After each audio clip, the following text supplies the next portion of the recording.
the yellow jersey looks like. It's getting smaller and smaller. Martin now going to be dropped out the back. It's still Sivakov here on his wheel. Then you have Landan Evenepoel. Jorgensen is the only man left. There's a plan.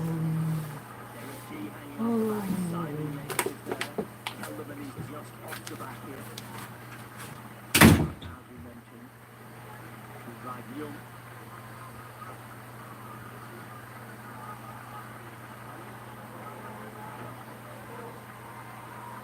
Almeida moves up onto the wheel. So we're getting an idea of what the plan will be.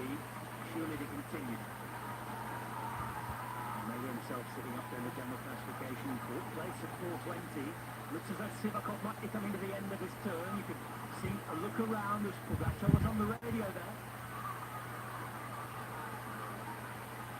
And Healy at the minute, Sean, is holding them. Yes, he's done a real strong ride considering being out there all day. As you can see, Sivakov just pulling over a little bit here, and another man says he is up, and Almeida starting to just pile on the pressure once again. And this is going to be an interesting one for Almeida, because if he's on a good day, he's going to really cause problems for a lot of riders in this group. Will we see some of the bigger names here, the guys who are very close in the GC classification, getting into a bit difficulty? But this man, he is doing a great ride, but again, it's coming down very quickly. And it's the manpower behind the fresh guys coming, it's always going to be an impossible task for them. Corbu and Lescano now together, and half a minute for Ben Healy, who is going to try, who's going to ride his heart out, as you'd expect from him. 1:05 back to the yellow jersey. He starts to push on a little. Draw Almeida we saw, putting that pressure on.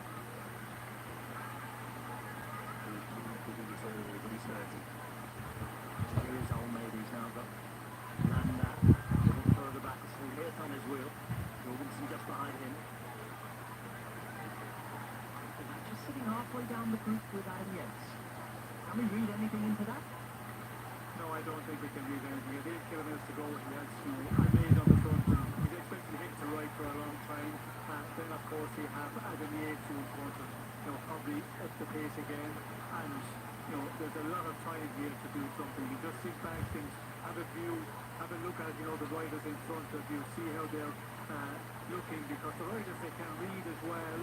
The style on the bike, if you have a lot of movement, you can see that from behind. They know each other so well, so maybe that is a tactical move as well. But in this position, you can see once we separate in the line here, there's no problem at all to stick this far back in this tiny group. And now alongside Evenepoel, Stepkowski, who's there, and give whatever food he has left back in the pockets to Rodriguez if he can. You can see Pogačar and Yates having a war there with each other, so what's that going to be? We'll have to wait and see. Plotting, planning, no such plotting now from Kelderman. He's gone. Well, he is in the peacock suit rather than the usual Killer B uniform we see. Gap still at 1:04, and Healy holds them. This is Almeida.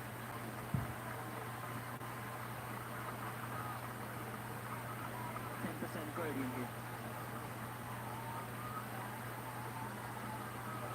Back to the leader. The Education Easy Boats, Ben Healy.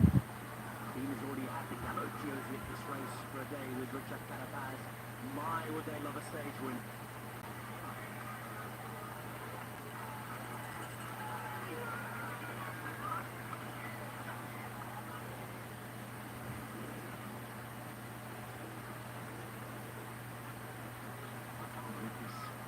The rest. There's now another 5 minutes to go off the gas as Almeida accelerates. The catch Lescano now.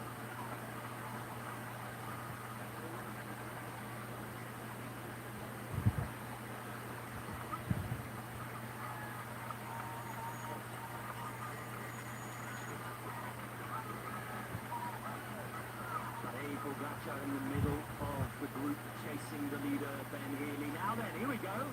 It's Adam Yates who's launched. That's what that chap was about. This is interesting, Sean. Yes, this is an interesting one. I was expecting Yates just to stop riding on the front, and Almeida pulls off after giving his all here. But this is an interesting one. Why are they doing this? it's going to force some of the other riders to have to chase here, but who's capable of chasing at the moment, because there's a lot of riders there just about hanging in, and the GC standing up for Adam Yates, the ones who are in front of him, Landa, of course, Rodriguez, Carlos Rodriguez, they're going to be the ones maybe who will have to start doing the pace setting, and also team these Melissa boys, how long will they allow this one, because also they will get lift on 7, but maybe it's a plan. We can go, or Yates goes ahead, and then Kovacar will attack out and go across the end. That could be also the tactic for the rugby, but still just inside 7K to go. Gap from the yellow jersey group, which is now led, by the way, by Matteo Jorgensen of this Marisa bike, all the way to Ben Healy's 55 seconds. Adam Yates is making his way up the mountain in the meantime. He's 10 seconds in front of that yellow jersey group. Rodriguez sitting on the wheel now. Tadej Pogacar starts to move up.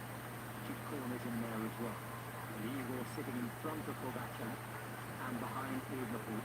This is Jorgensen, winner of Bahini's, second in the Dauphiné. And it looks as though now, Jan Hirt is just looking around. Step back from him. Look at my thing.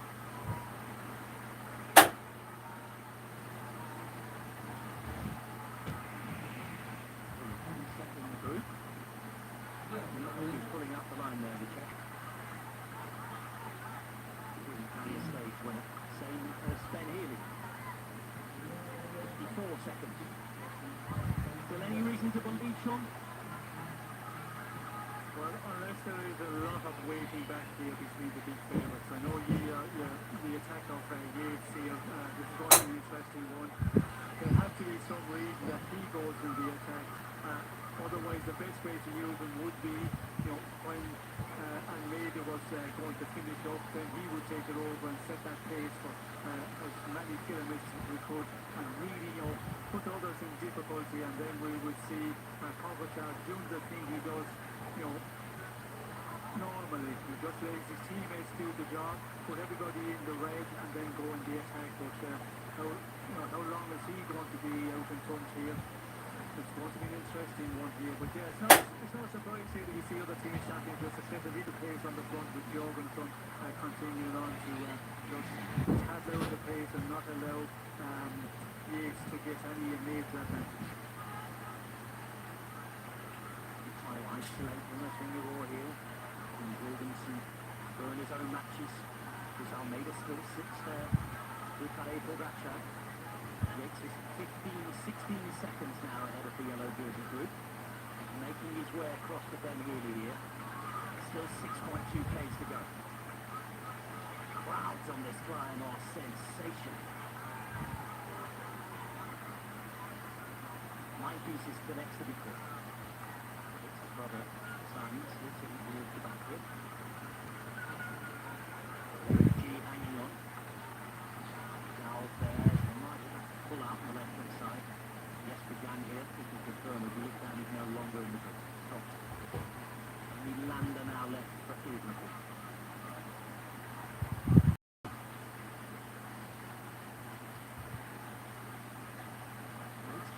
Looking around.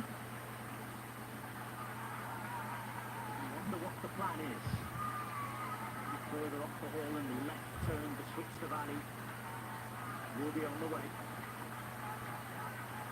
Healy with half a minute on Yates, 49 seconds on the big favourites and GC leaders.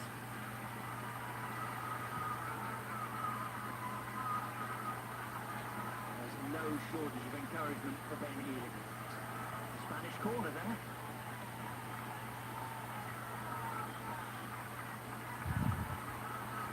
So Welsh dragging on the next corner. It's the Irishman Healy here is about to turn left. The gap is disappearing though. Yates getting closer and closer. He's over 20 seconds ahead of the yellow jersey group now, and he's almost halfway across the gap to this man. But he's fighting for his life here, is Healy. But he has been a monster right here, considering he's been out in that breakaway all day. It's very difficult to get into it, and he's putting up a really great battle here. And this man coming out of the peloton, So you can conserve so much energy during the day. When you come out, that big, quite a bit fresher, well then you can ease into the event, and that's what we see at the Meads doing here at the moment. But we did see there, he looked over his shoulder a few times. I feel that there's an attack going to come, try and get Kovacic to come across here with that explosive attack, and then he joins up with he can be trying to go on, because 20.4 kilometres to go. No, there's still a long road here to get to this finish. Pogacar continues to sit there in fifth position on the wheel of the defending champion. We talked about him looking over his shoulder continuously. He's just playing around with the earpiece too, making sure he could hear clearly the radio communication. You do feel that something is cooking, something is brewing. The question is, when is it going to come? We are just over 5 kilometres from the finish now. Evenepoel has the windows open, the jersey is completely unzipped. Gets it 17 seconds from Wheeling. It's still Jorgensen behind at 45 seconds. Lando on his route. Healy starts to look around. He knows somebody's on the way. Maybe that's easy now, of course. Picks up a little bit yet again before we get to the finish. Those Moroccan flags, pedals. 5Ks to go now. And Adam Yates can see him up the road. 13 seconds behind. Makes himself remember stage winner and yellow jersey wearer at the opening of the Tour last year in Bilbao. And we can see Adam Yates here, he is not really pushing on, he's just, going at a strong pace, but I think he's definitely waiting for his leader to come across. 5Ks to go and Yates continues to look around. He waits. You get the feeling he's holding something back as much as you can here. That's his demeanour anyway. Pogacar is leader, just leaving that little bit of gap as well to the wheel of Vingegaard just ahead of him. It's almost at the front of the race. 7 seconds. And you can see Healy here. Healy looks like he's on the tyre a bit now, Sean. And here we go. Here's the move.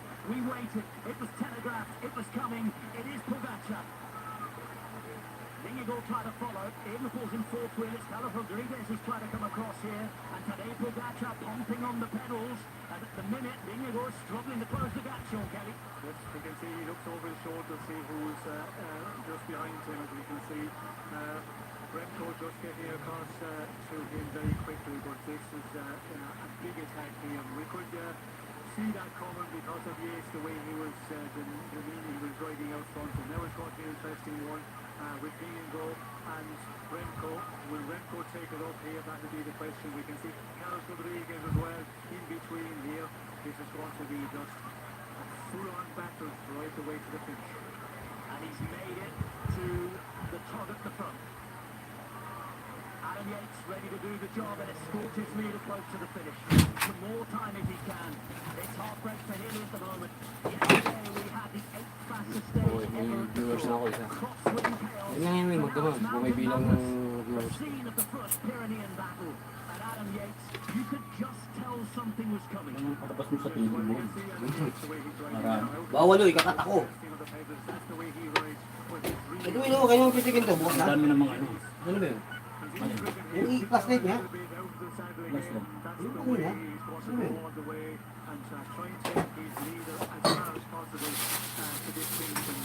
Yung plastic kanina rin, may dalawang butas sabi ko sa'yo. Remco just continue on to follow in the wheel here. But again, we can see here, Vingegaard is just walking away and slowly, maybe shouldering it back. It's started to look like that, didn't it? But I Yung think may, it's ano, sabi siya now from Yates. It's 8 seconds. There we go. 8 seconds back to Jonas Vingegaard. Ito Will, hindi na mo umuot. 19 to Carlos Rodriguez.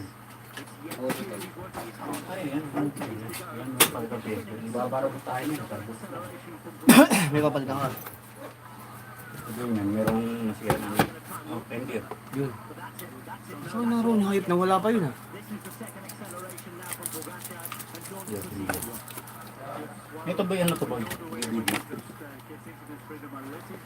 DVR yan. CCTV. DVR, CCTV. Yung may kukunin. Yung DVR nga. Video recorder. recorder. As you can see here, Remco, he is, really up for it well as we go inside the 8 seconds at the moment. The next kilometre or two will tell us who is going to win this battle between the two big men. But Remco very much in the race also for this one. There's a crowd of crazy fans there, but Renko is seizing. Renko is losing contact. He's got to work hard because Vingegaard's pulling away from the white jersey. It's a yellow jersey who looks around and can see that Vingegaard's coming across. This is absolutely crazy. The tour's in play, and just as that happens, Vingegaard leaves Evenepoel, and again that extra acceleration from Pogačar looks as though he's able to pull it out. Yes, we can see there, 7 seconds at the moment, but it looks like it is after pulling out a bit. And Remco not able to follow Vingegaard, but we know Remco, that's the way he trains. So it's an interesting one between all three now. But this man, still 3.5 kilometres to go. It does ease off the pace as we can see. But who's going to win this fight? It looks like the yellow jersey is in a position to take some time. But again, 3.3 kilometres on this difficult end of stage. It can change quite a lot over that distance. 3.3 days to go, as you say, and Tadej Pogačar is looking for more success. He wants seconds, he wants bonuses as well. Every little helps with a week full of mountain stages and a time trial to decide this. Remember, this is only the second proper mountain stage. The fun is only just getting started. 3 kilometres for the leader of this race. I remind you, he had a minute and 6 on Evenepoel at the start of the day. A minute and 14 on Vingegaard. This is Carlos Rodriguez. He started the day down in 5th place. As it stands, he could be heading up to 4th. 9 seconds to Vingegaard from Pogačar. Defending brilliantly for the moment. And of course, keep your eyes on the gap between Vingegaard and Evenepoel as well, because there could be a swap of a place on the podium. Yes, Pogačar might be stealing something here, Sean, but Vingegaard could be about to get above Evenepoel. Yes, well, that Pagkatay na ako rito. Ito. Tamang ganun. Ito. Takala ko nung ito. Kadena sa sa bike. Nasa bahay. Bukas ka daling boss. Nasa bahay. Kasi na. Bakit niya di mo baklas? Tanggal na lang. 1, 2, 3, 4, 5, 6, 7, 8. Seconds at the moment, and this man, he just wants to try and trail all the way to the finish over this point of 2.6 kilometers. We did see in the area pass, he was looking around a lot. Normally when you're out in front here, with the full rows and spectators, you just focus out in front here and go as hard as possible from the point he rode away from Adam Yates. You wonder if there's a little bit of a failure, a drop in radio communication. May kumakagat pa pa isa. Hindi nang You never know, you hear all sorts of stories about the radio now. It gets interrupted up here. It's 17 seconds though at the moment to Pogačar. We already know he likes the Pyrenees. It's a special place for him. He started today in form, and his first ever Tour de France stage win was on a day that began in that city as well. The finish in La Reims was the first of 3 wins and dramatic GC turnaround that showed the world someone special that made his Tour de France debut in the best way possible. And here, he's looking to try and take the Tour. Last two have gone to Vingegaard, and 20 seconds going the way of Pogačar. Still 2Ks to go. He's pulling out the advantage here, as you can see. Wala naging heavy na para hindi masela yung balak ko. At 40 Yung seconds. tala, sanay-sanay ako sa garugo. Putting up a good battle as well. We can see he's just at 9 Hindi seconds ko sugat ako. also. Yeah, the big battles on here for the GC rankings on this time here. And the inside 2 kilometers go 21 seconds. This leg is the one where Vingegaard is going to lose some time. Also the bonus is less than minutes. So he's going to take 4 seconds on the bonus because 10, 6 and 4 for the top 3 places to finish the stage. Basta importante sa lahat. Ano man lang yan. Bilihan mo ng bigas yung pamilya.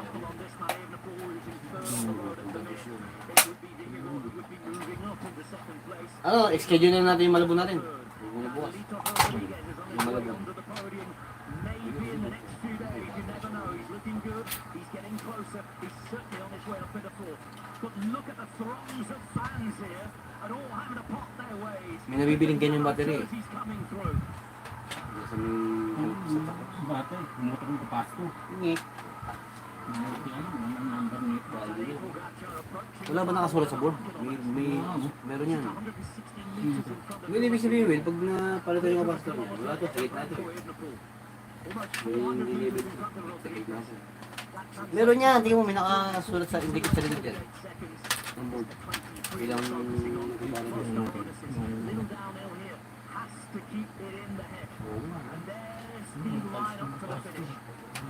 Kapasitor lang, wala na iba.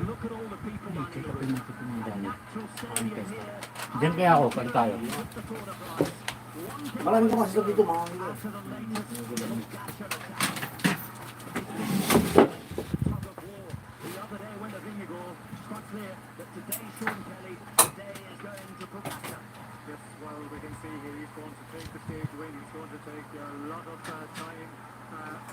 Possible yun, Will. Bukod sa kapasitor, baka may ibang nadamay. He's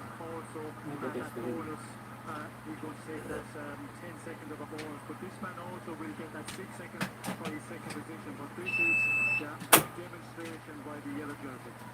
We've been wondering which way it was going to go. Just a few days ago, all the momentum was with him. Now, in the tug of war, Gutierrez wrestling it right back. Almost half a minute and it's building it, Sean. Yes, well, it's again the fight between the two main men here. Ang isip ng ganito, turuan mo ka. Layo ko yun. Sabi ng team mo. Kasi ito, sign yan. Ang sign yan positive. Kaya, ano naman. Di ba? Tinuturuan mo, turuan mo. Pag ganyan yun, hindi pa palo dapat. Hindi pa palo dapat sa nisa tingin mo. Pag binaliktad mo, kasi positive po. Ito yan.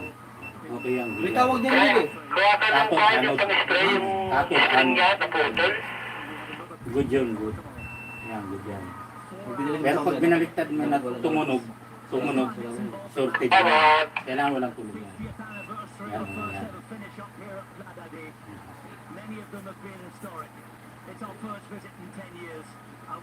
Meron iba naman yan nag-open. Pag binaliktad mo dito tunog. Still with over a minute of a lead, but he's going to re-extend it. It's by no means definitive. But Pogacar back in control. A massive step forward. A big statement. Ibig sabihin, Will. Binaba na ng pressure. Hindi siya pinuntahin mo ng hula-hula, no? It's stage 14 going to delay Pogacar.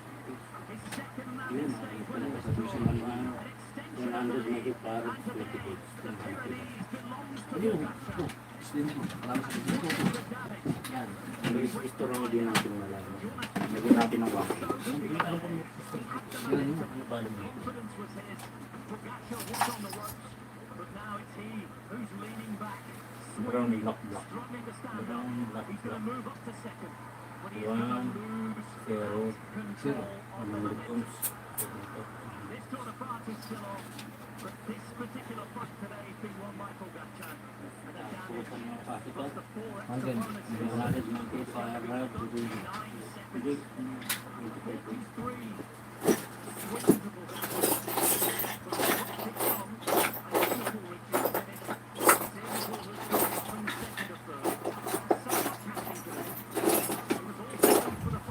Dito, meron dito eh.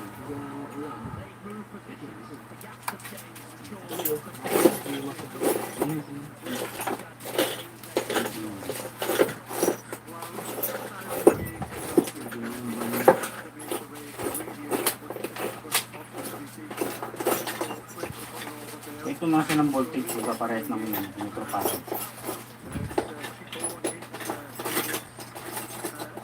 100 bago para... Hindi, 4.7 lang din. Ito pares ng microfarad, di ba? Ito mga. 4.7 lang.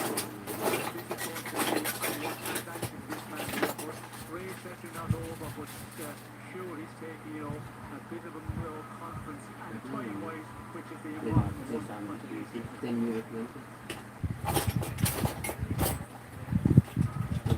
Saturday looks like this. All calm after the big fight.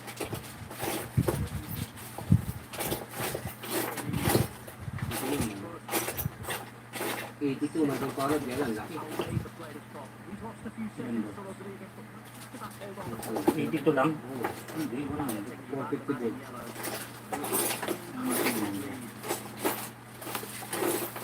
Kasi yung 100 na yan, yun yung discharge. Discharge, charge, discharge. Yun ang tawag. Yung filtering. Kung inahamang ka rin sa mga board, daming dun. Yun ang nakita mo. Yun, dami doon, babato. Ha? Hindi lang yun. Yun ang tawag dito, Ben. Binili ko sa isang taon ko. Kaya binili mo sa... With Dragon, Yates, Gal, Jorgensen and G in the top 10. Only 129 between them. And Eagle Gata, more in charge. Sa TV niya rin nilagay yan eh. TV rin. Sa TV rin nilagay yan. Sa yung gano'n. Yan, sa likod. Real laying down of the gauntlet to his main rival. Yung sa likod. Yung board doon, dyan. Nakapaparan. For you guys as well, follow through the plan, how you executed the finish.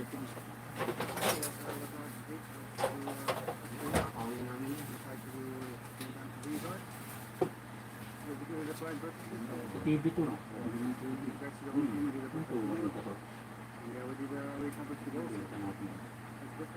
What's the plan that Adam has to attack and Tadeo had to bridge up to him? I mean, it was one of the options. It depends like the race situation and how he's playing. So yeah, it was really good. 16 yan. Congratulations, well. Thank you. Royce from Flower Maida, they had GC riders rolling in for that just straight to protocol, but he was celebrating. You could see how much it meant to him, celebrating with Mauro Giannetti and his 1 year. Big one for you, he make sure that you stay in that level because he will bring you a lot of content from the player. Ang masakit. Continue to come in for some time.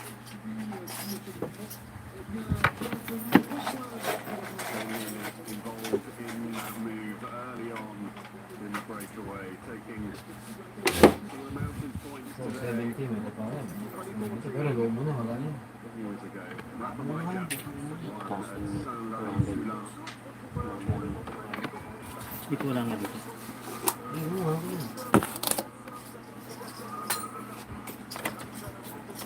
Ano na kasi ito? Dami no? Hindi na. Black, gold, black, brown. Ganun din yun. Brown. Form coming into the tour suggested that Tadej Pogacar should be the favourite. Vingegaard shocked him a couple of days ago with 2 off sprints. Pogacar struck back today. Let's hear from Matthew Galani. Hopefully with one rider in front, Adam with the super amazing rider is super condition. Super condition, amazing level.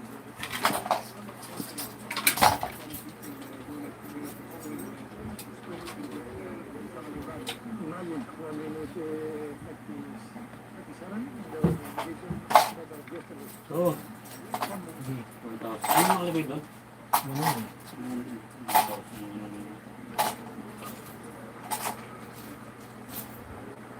Warms down on the rollers.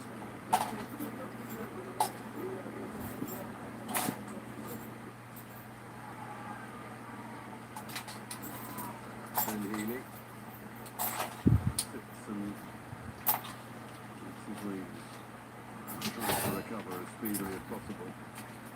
There's another half day to come. Remco Evenepoel pushed down into third. There are groups all over this final climb. We're down at the base of it. Jonas Abrahamsen, Zamner and Søren Varkensol. What a margin that has earned him today. And that is our provisional top 10 now. May bakit sanction, no? In times especially.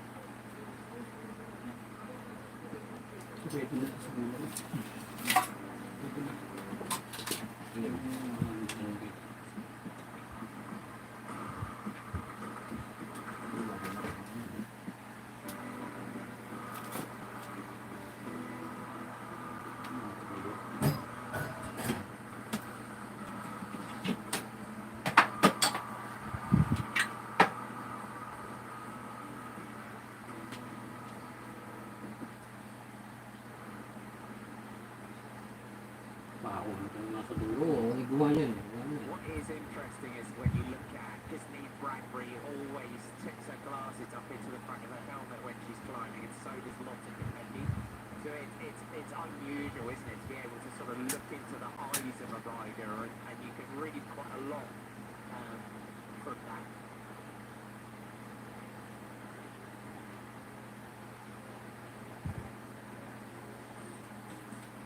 As you said, the Chima Alfonsina Strada simbal niya pa sa wheel. of Blockhouse today. This is the Chima Wala yung board dito eh. Alfonsina Strada, the only women who have ever to ride and finish one of the 3 big Grand Tours in the world of cycling.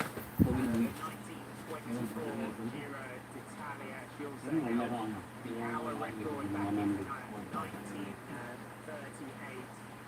She is someone that we should remember, celebrate, and hold up as one of the you would say, Joanna, the trailblazing women throughout the last over a century that brings us to where we are.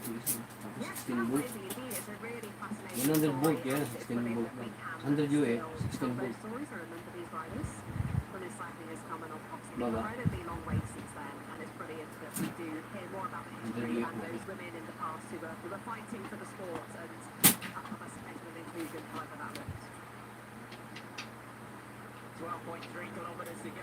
Who will take the Chima Alfonsina Strada at the top? It is Guy Wala to, Reilly. LGA pala to. 100 UA nga siya, kailangan 16 volt na. Little track that is setting the tempo on the front, trying to defend the Maglia Rosa for Italy and teammate Elisa Longoborghini, who is on the wheel. If you're tuning in for the first time today, our general classification at the start of the day today, Elisa Longoborghini leading Lotte Kopecky by 3 seconds. Sesame Ludwig starting the day at 38 seconds. Juliet Labus in 4th at 49 seconds. Antonia Niedermeyer in 5th at 51 seconds. Kim Lacourt started the day at 106 in 6th. Steve Fisher-Black 7th at 107. Maddie Garcia, who looks like she's just starting to purr on the back of this group. She started the day in 8th at a minute 33, and she's just losing a bit of distance. Paulina Royak has started the day in 9th at 134, and Gaia Reilly rounding out our top 10. Pati yung huli, nakalimutan ko na eh. Ang alam ko na yung ano eh, itim, 0. Tapos yung brown, 1. Tama ba? Bradbury starting the day in 11th. Tatanda mo sa solo podium. Yun lang lang, nakalimutan. Brown, black, red, orange, blue, Violet, violet. dilaw. Kaya lang, hindi ko na nakita yung balagbag niya. Ano ko yung balagbag niya? Hindi karama ko rin.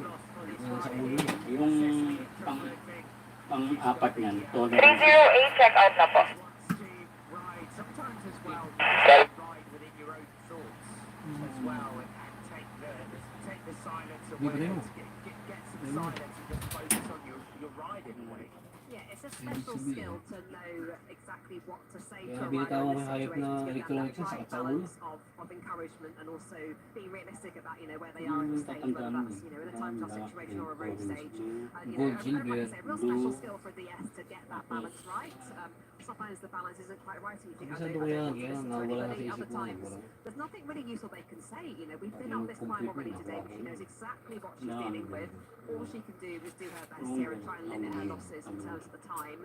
She probably doesn't need to be hearing regular time gaps. We're seeing on our screens here now 31 seconds, but she'll know herself. She'll either just about have them in sight or certain sections of the climb or not. So yeah, choosing to not listen to any other words at the moment.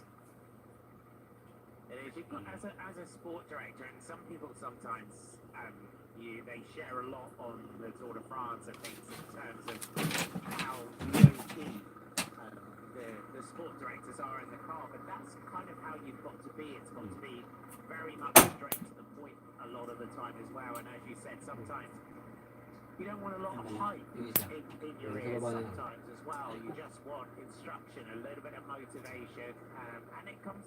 As a sport director, it's about learning your riders and learning what makes them tick and what communication they want and how best.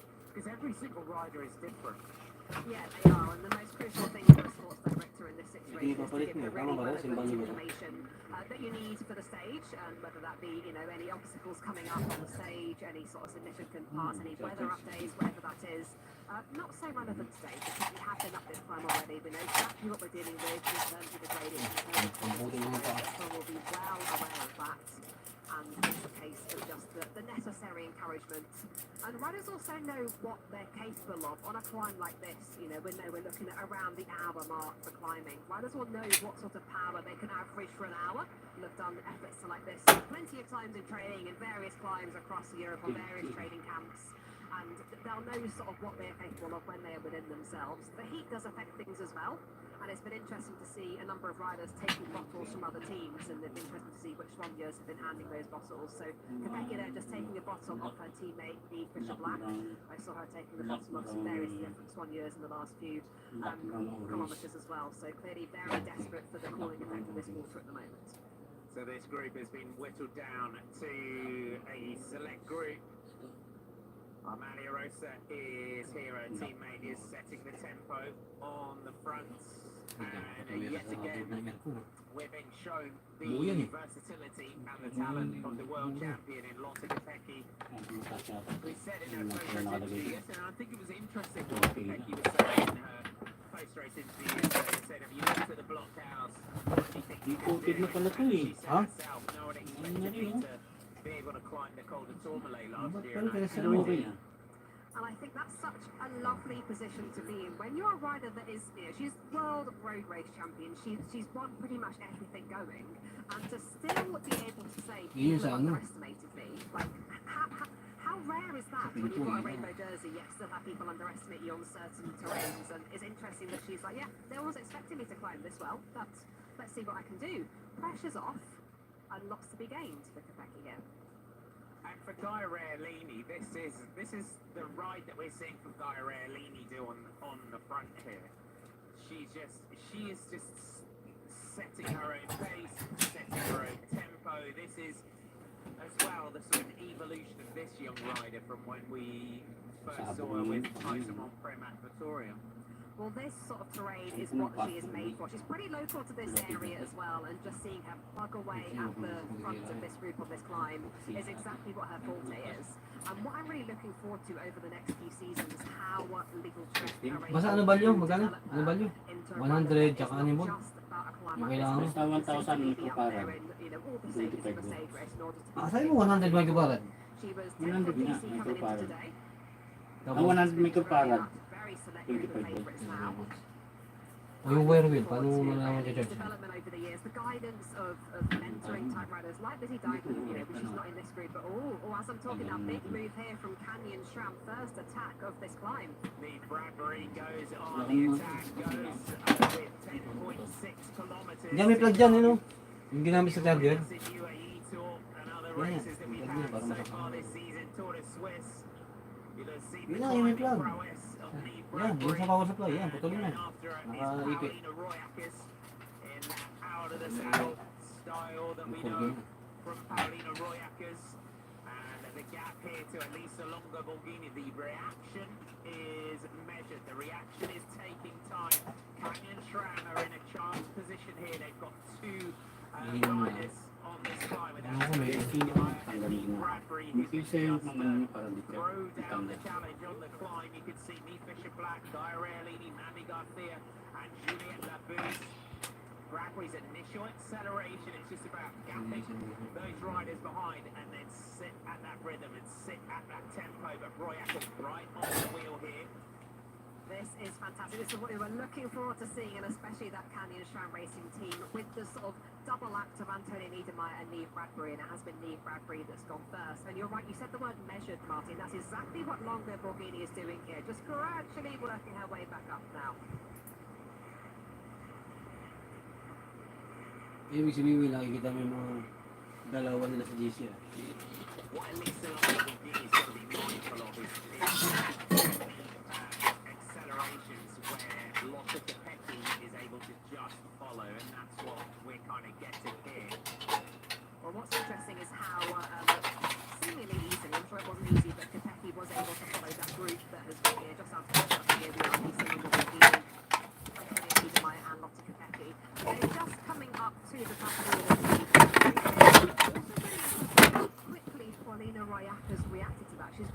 style where she's often at the saddle. She often looks to me like she's poised and ready and eager to attack. And part of that is just about her style on the bike, but ever so quick to respond to that attack there of Lee Bradbury. And the only runner left here without any teammates in this group that is now splintering very much. But she is isolated, Royakas, but clearly feeling good and able to go with those attacks. Picture mo. Kaya nagawa tayo ng... And so when you climb like that, Pally, we're just going to get a little move here. And Elisa Longo Ayos na yan. now through to the Hanapin ba yung sinusunod na araw yun? Huwag yung nagawa niyong ano. accelerates. This is the first little move there from Elisa Longo Borghini, who just looks back over the shoulder. We've got 5 riders here: Longo Borghini, Bradbury, Kopecky, Royakas, and Bili ka ng ano, boy, yung mga battery solution. the red jersey, Yun ang and the problema white niyan. jersey, all in this Yung mga group. You battery can see dyan. in the background, Pinapalitan na nga yung bagong battery niya eh. riding together. But inside 10 kilometers to go now to the top of the blockhouse. If you're just joining us for the first time today, welcome. It is the Queen stage of the Giro d'Italia women from Lampiano to Blockhouse. 120.5 kilometers, 3,730 meters of elevation. This is the second ascent of the Blockhouse climb. We get to the Passo Lanciano where we turn left for the previous lap, and we continue for nearly 5 kilometers up to the summit where we have the Cima Alfonsina start. Going into the day, Elisa Longo Borghini leading Lotte Kopecky by 3 seconds in the general classification. Cecilia Trupp-Ludwig starting the day in 3rd, Labus in 4th. So looking around this group here, the riders gaining on GC at this point. Royakas, Bradbury, Niedermeyer, all in here. But that was a first little testing move there from Neve Bradbury. Magbasa mo Yeah, yan. she'll take confidence from how she immediately gathered. Turuan kita. She should take a Kasi lot of yung confidence. digital, That very ito courageous analog. move to go so early Pag before nag-range ka ng the 50, 50, hanapin mo siya yung 50, yan, diba DC? 10, 10, diba may 10 sa 10, 50, 50, yan, 10, 50, 20, diyan ka mabasa. Ito, yan, ano sukat niya? Sa 50, tingnan mo yung 50, yan, nasa 10, ibig sabihin 12 volts. 12 volts siya, diba 10? 12 volts siya. 12 volts siya, diba? Yan ang pagbasa niya. Kung mag-range ka naman ng, ganun din yan, tapos mag-range ka ng 250, dito ka na mabasa, 250. Ano ba yun? Kaya lang malayo na, nahihirapan ka na. Kasi mababa lang yung tayo na. Pag inano mo naman sa 10, sagad yan. Pipiti ko lang. Sagad yan. Sagad. Kailan 50 ka lang. Kaya lumabas lang siya ng 12 volts. 12 volts yung supply niya. Kaya tignan natin yung charge. Pero okay na. Diba? Ano yan sa DC? Yun, dito ko titingin. Well, nagets ko na yung 50 tsaka yung 250. Ano yung 10? Bakit sumagad yung 10? Ang 10 kasi, ayan ang capacity niya. Meron ibang susukatan ka ng sa TV. 10 ay pinakamataas niya. No, yan ang pinakamataas sa 10. Pag nag-range ka ng 10 ha. Oo, 10 ay pinakamataas niya. Ang sinusukat niyan, yung 1.5 volts, yung mga 6 volts.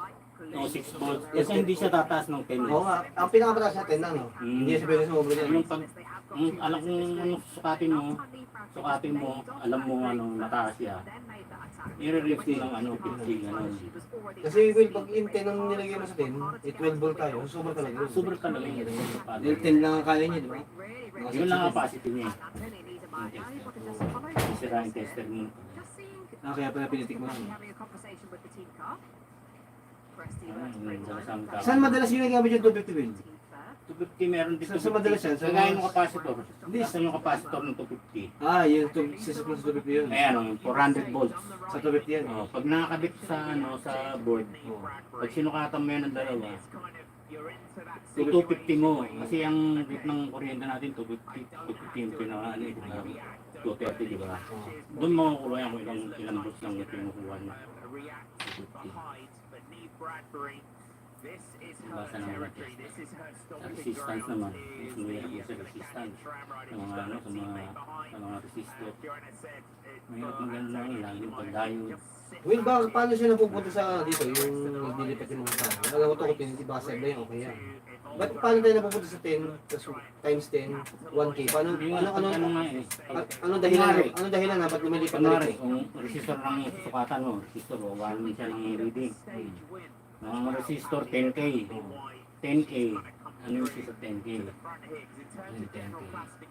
Sa 10K mo siya Oo, siya. 10K. Ngayon, papalo yun yung 1. Papalo yun.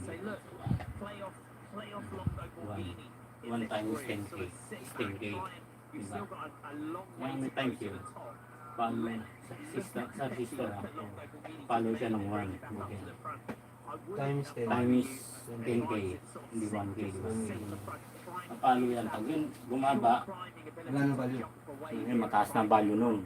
Yeah, it's interesting that she is the Mataas na value nun, hindi na 10K yun. You can say Ah, pag Kunyari dito, pumalo siya rito ng 10. Diba? Pero ang sa value niya, 10K. Ano ng 10? Times 10 times 10. 10K. Hindi 100K na yun. Sila na yan.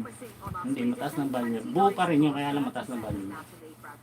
Kaya naman kaganon, pag nilagay mo sa pyesa na, kasi may mga kailangan yan, kailangan yun ng voltage, kung tayo lalabas. Iba na accurate, di na pares ang ano Eh yun. tulad nito, kinagawa natin ng hula-hulang ano, hindi same value ang kinasal natin sa kanya. Hindi pares lang ba? Basta malapit lang siya sa ano, hindi siya tataas ng 10K. Ang gaya niyan, yung tinanggal natin, ano yung nakabalyo rito. 100. Hindi yung kanina sa resistor. Basta malapit lang siya, pwede yun. Okay. Yung hindi siya tataas. Kasi pag tumaas siya, may posibilidad na niya na hindi siya mag-charge. Walang damay. Hindi lang dami yun. Mababawasan yung kuryenteng ano niya. Ayan, okay yun. Oh, Will, tawag niya, burutin natin, tingnan mo na church. Bakit ganun? Saka pag hawak-hawak na nun, lalo yung ganito, may kuryente. Red jersey. Blockhouse located in the Mayala National Park in Abruzzo, the municipal territory of the Mayala Masi. So breathtaking views from the Gran Sasso through the Mayala Park to the Adriatic Sea.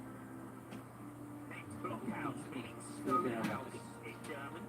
In the 19th century during Asin lang yung tubig tsaka asin.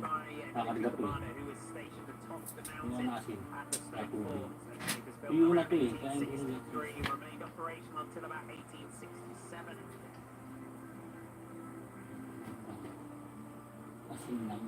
Sa And tubig. it is an absolutely breathtaking part of the world, and it is giving us Chima Alfonso Sige, yan ang mga mangyayari, parang yung nare-report finishing mo. climb, 2,068 meters. You Palit can battery see na Ito, ito. ano na asin. Blockhouse, and Battery. it is the Tingnan mo Bradbury. yung battery. Hindi, iba yung tubig ng ano, alkaline wheel. Iba yung tubig ng From Canyon SRAM Racing battery. that Kasi is may throwing down chlorine na a yung tubig ng namasay, pwede. for this year's Giro Tubig d'Italia. na lang. And this Hindi, pabibigyan ko na lang ng battery yan. queen stage of the Giro Pwede tomorrow's yung sa stage dito. is Yung sa another binigay ko sa iyo. big prospect. So it is not just gusto niyo? about today, but this Kaya, stage mataas ang amperahe niya.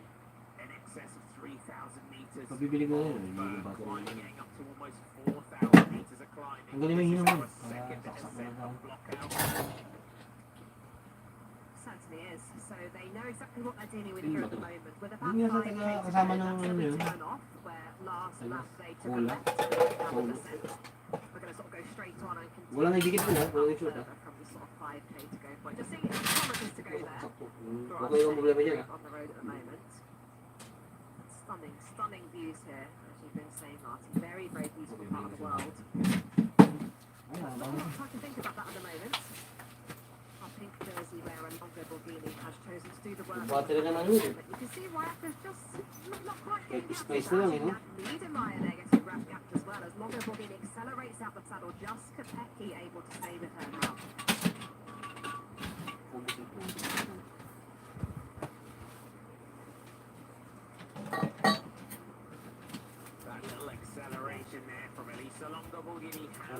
distance. Antonia Niedermeyer Ah, yun dito. momentarily. Her teammate Neve Bradbury, 31 seconds. And she gets a little bit of cooling. Wala talagang crypto, yan lang yan. Service car in behind her. The Sinaksak. Canyon Tram Friday took her first pro win Tutulak to. on the third stage of Tour Kapag Swiss. naman kung may available na protected floor. On the general classification in that race, but Neve Bradbury Siguro ba? started the season. Opo, yung 613 lilipat sa second floor daw. See that best young riders jersey in the UAE Tour. Back to our chasers and Paulina Royackers attacking for the Phoenix de Koenig team. Sarap tumibot. Oo, putang na nakita mo yung fight mo. Down from the side. Ayan, sadya ako. Nakalip Keep her pala ako. rhythm. Keep her tempo here. 7.5 kilometers to go to the summit. Just trying to accelerate back onto the group here. Royackers just throwing a couple of little moves in here. Kopecky out of the saddle on the back. 3 seconds between our first and second riders in the general classification. I think as we get up towards the second part of the climb up to through Pasalantiana where we turn left, and this final 4 to 5 kilometers is where Elisa Longoborghini is going to have to look to try and crack Lotte Kopecky, because on the climb up to Chieti yesterday, when she initially went, you could see that she had Kopecky in difficulty. We haven't seen the big moves yet from Elisa Longoborghini today. No, we haven't. You can just see her sort of zigzagging a little bit across the road here. You can see her looking over her shoulder, which is a telltale sign to just see exactly who is following me and how are they looking. So taking plenty of looks over her shoulder there to see exactly how Lotte Kopecky is looking in this group, and you can see her still taking lots of opportunity here to try and keep cool. We've seen her technicals from multiple different swan years from different teams as we've gone up this climb. Niedermeyer has gradually worked her way back. Very hard to tell how Kopecky is feeling here. Just choosing the opportunity here to get out the saddle, loosen the legs a little bit. But so far followed every move from Longoborghini. Yeah, she just saw Lotte Kopecky as well, spraying water down into her shoes as well, because your feet on a day like this as well Yeah. can get really uncomfortable.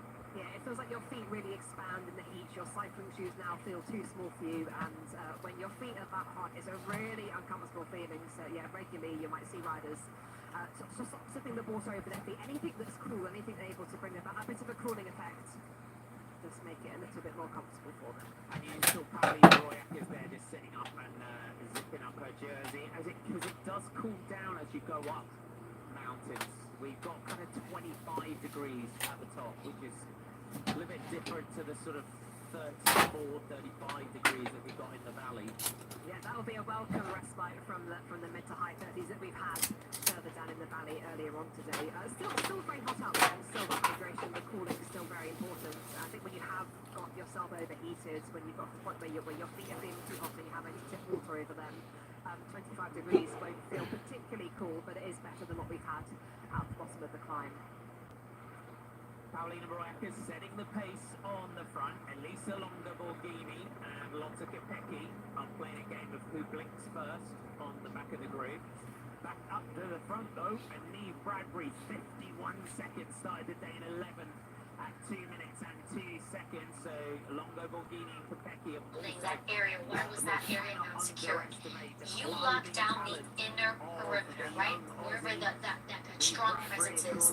Everything outside, you don't typically be in those areas. Meaning you're not going to run typically domes or anything like that. You may have some police presence, you may have some rovers in the area. Now, this is the first move we're seeing now from Elisa Longoborghini and Lotte when you're looking at Kopecky. the assets as far as line of sight issues, it's the first thing. I've been a site agent, and this is what this is called. When you're a site agent, you go on these events.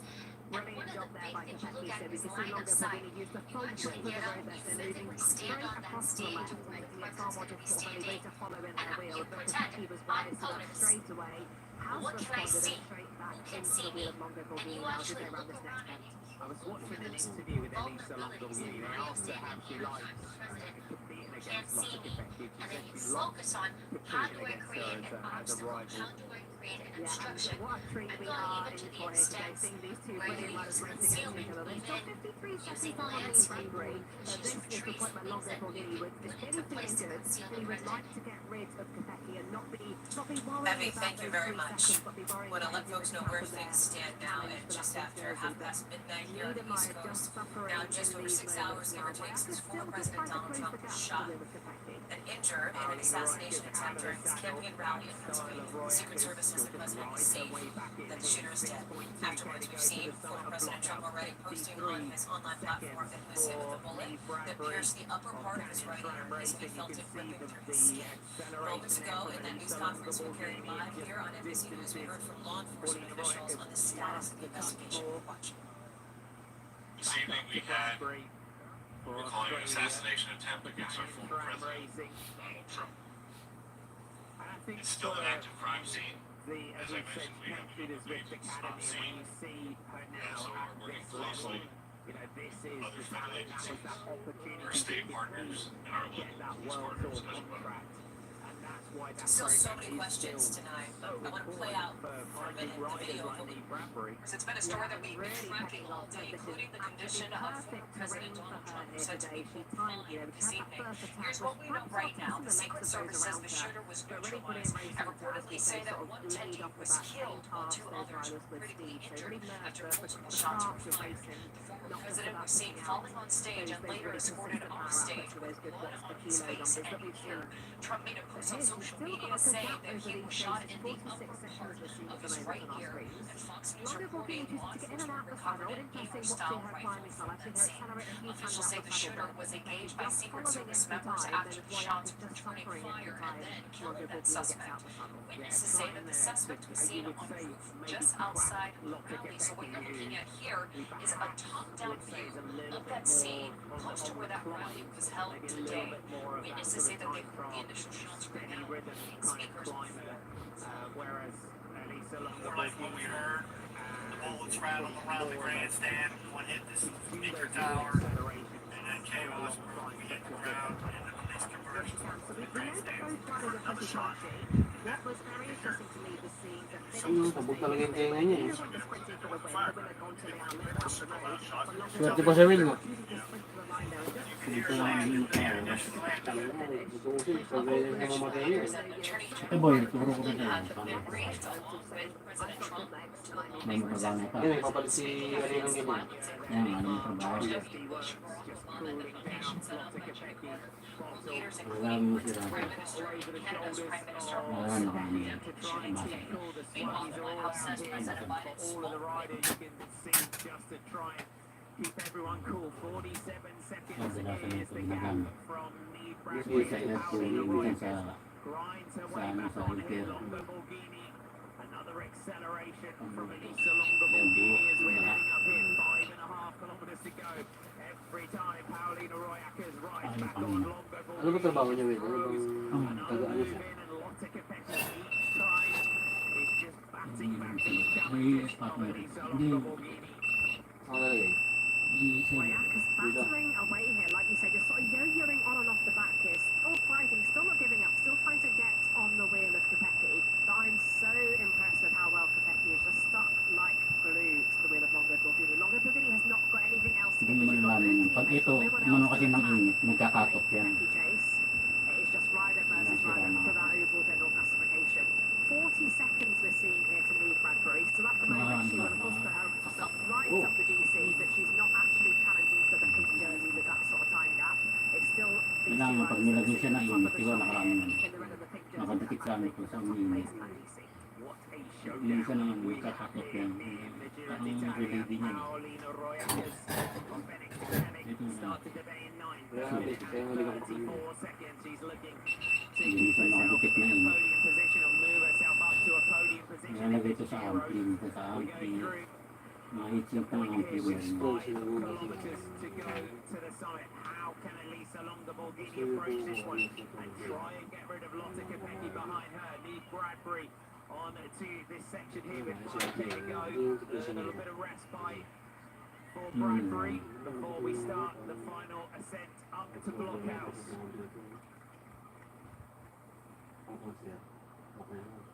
There you have it. There's the two racing Way points down. for today. Some of the team buses there. There's the helicopter just panning back. There's all the team buses and soigneurs along the side. Kopecky taking every opportunity here to get a bottle, keep cool on a day that has been ferociously hot for the riders. How would you be now approaching this one? And if you were Elisa Longoborghini, maybe sit back a little bit and try and maneuver Kopecky through to the front, jump from there. Yeah, this is Ito, ano, board got dito. 5K to go, and this part of the climb, they haven't raced already today. They made a left turn onto the descent. Board niya, tapos yung Tico. Centrix. Power supply. Centrix. Longoborghini just looking back at Kaya tingnan mo, may bumibili mga Siran TV. Yung namin pagbasag. Kinukuha na rin muna yung board na. Kaya benta sa Quiapo niya. Nasa Quiapo? Quiapo, dala ka niyan. Mga 10 piraso. Nasa dito na kaya. Longoborghini do the same, but less often. Kopecky really is taking any bottle that comes her way. But now we go into the shady part of this line. This will help Kopecky if the heat has been causing her to suffer. And it's going to be tricky now for Longoborghini to be able to get rid of her, because she's got to set the pace. Because if she doesn't set the pace, if she really eases off, Steve Bradbury's going to get an even bigger gap, and that could challenge for that pink Nilagyan jersey. mo ng Paulina Royakis model through to the front. And this is Paulina Royakis. And the rider who we know in terms of won't shirk her responsibility at all. Through to the front, setting the rhythm, setting the tempo. Paulina here feels that she can also stage sa mga yun. Puro mga mga technician. this stage at the top of the block. Naman doon. Ito lang. Which will affect riders. We interested to see which riders here have they been able to do any altitude training this season. Ang harapan niya, malalakas ang sounds. Bentahan ng sounds malalakas. Kaya pag pumasok ko doon sa loob ng pinakaano nila, We had quite a lot of open roads earlier where the heat and the sun already making it difficult. But Paulina Royakis, like you say, she is not ready to give up. She is battling all the way to this stage finish. We're just seeing a time check there. On our screen it's saying 55 seconds. Bradley would have seen the blackboard as well. So that gives her a huge motivation to go to 4 Dalawa to, nakaya rin yung isa eh. Try pa dyan, para pag nagbabloging ako. Yeah, that first world to win into Taas the yan, Swiss. tangkad yan. Is it going to be a Hindi Giro pa rin stage makakala win rin. for Nick Bradbury today? Hindi ako yun eh. Meron ako niya, may sa bahay. Ano ba Yan yun? mo kami. Sa bahay yung pa ako niyan. Royakis, Ngayon lang. Longoborghini, Tapos ito naman, Lotte sa taas. Kopecky, dig another mighty ride, you would say here. The world champion Mm. all in the group for the team of SD Works has just taken it, soaked up each attack here from Elisa Longoborghini. Ano ko lang. Does Elisa Longoborghini have a big move that she can pull on Lotte Kopecky? Sa akin ng net ko. Jump clear, Kopecky has Ako, just may fallen manilang yun. on the Manilang climb. yun. Si Like a OG, shadow yung to si OG Elisa Martinez. Longoborghini. The bonus seconds Ano on na po? offer on these final two stages. Kopecky starting the day 3 seconds down in second position. Hindi ko lang. Sabi. Ha? Getting a close-up shot Sabi ko here. sa akin. The bikes of the riders. What is going through the mind of Elisa Longoborghini? How do I get rid of the rider on my wheel? The Ako din, level lang yan. that has followed me up this climb. 59 seconds. And Ako, now she yung goes. tanda, may 50 Next ka pa. attack from Elisa Longoborghini. And Lotte Kopecky reacts behind. Able to just take these attacks. Paulina Royakis will have to try and ride back on here. Kopecky focusing on Elisa Longoborghini. Next attack. At which point can she crack the world champion? She'll be looking to try and put as much time as she can into Kopecky. But at the moment, the Belgian rider is right on the wheel and is able to just take all the attacks being thrown at her on this climb. Kopecky has had an answer for absolutely everything that Longoborghini has tried. So 10 out of 10 here for Kopecky for just doing exactly what she needs to do. Not worrying about the stage victory here. Nick Bradbury has got a brilliant gap at the moment, 57 seconds we're seeing. But now we're in the shady part here. Longoborghini keeps giving it a go. Ano sabihin? Tatakbin ko muna yun. Hindi ako nire-respond. Nire-reply yan. Yung carrier ko. Hindi ako muna rin. Ano na, balik mo sa pintura. Tapusin mo yung wala, basta sulbulin mo ngayon. Huwag mo. Tapusin mo. Ito muna ako. February, 55 seconds here is the gap Ay, for the Aussie. 750.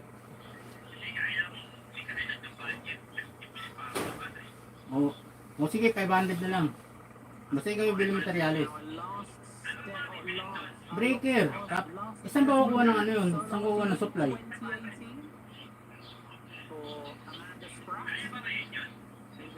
Pag uwi ko na, sa trabaho pa ako eh. Tingnan mo may pag uwi ko, punta ako dyan sa inyo. Para alam mo kung ano bibiling ilang metrong ano. Kasi doon mixer ang gagamitin natin. Kukuha tayo sa main. Di ba may breaker kayo dyan? Hindi, yung kukuha na natin ng supply nun.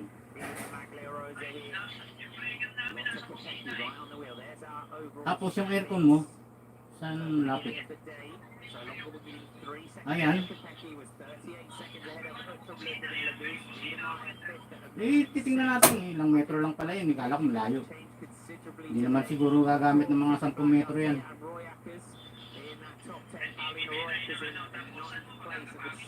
Yan na sa taas. Ang dome square naman yung gagamitin natin yung double wear na siya na solid. Yung kulay puti. Oo, ikaklam na lang natin. Bibilan natin ng clam siya. No. Pag uwi ko mamaya mga alas 5, nasa trabaho pa ako. Chef ako yun. Hotel lang na ako ngayon eh. Maintenance. Ay wag yan, baka ano, baka bumigay yung saksakan mo. Iinit yan.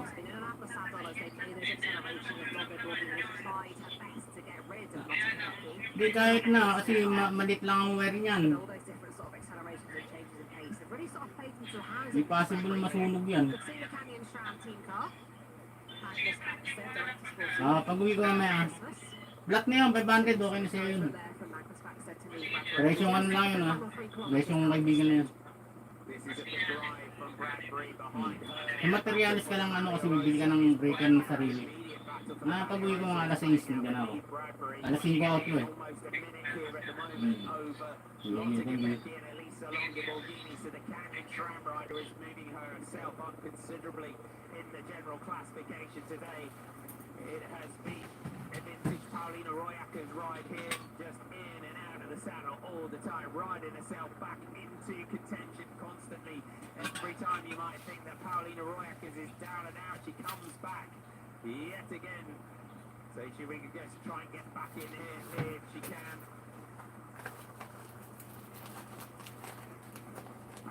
Bradbury at the front.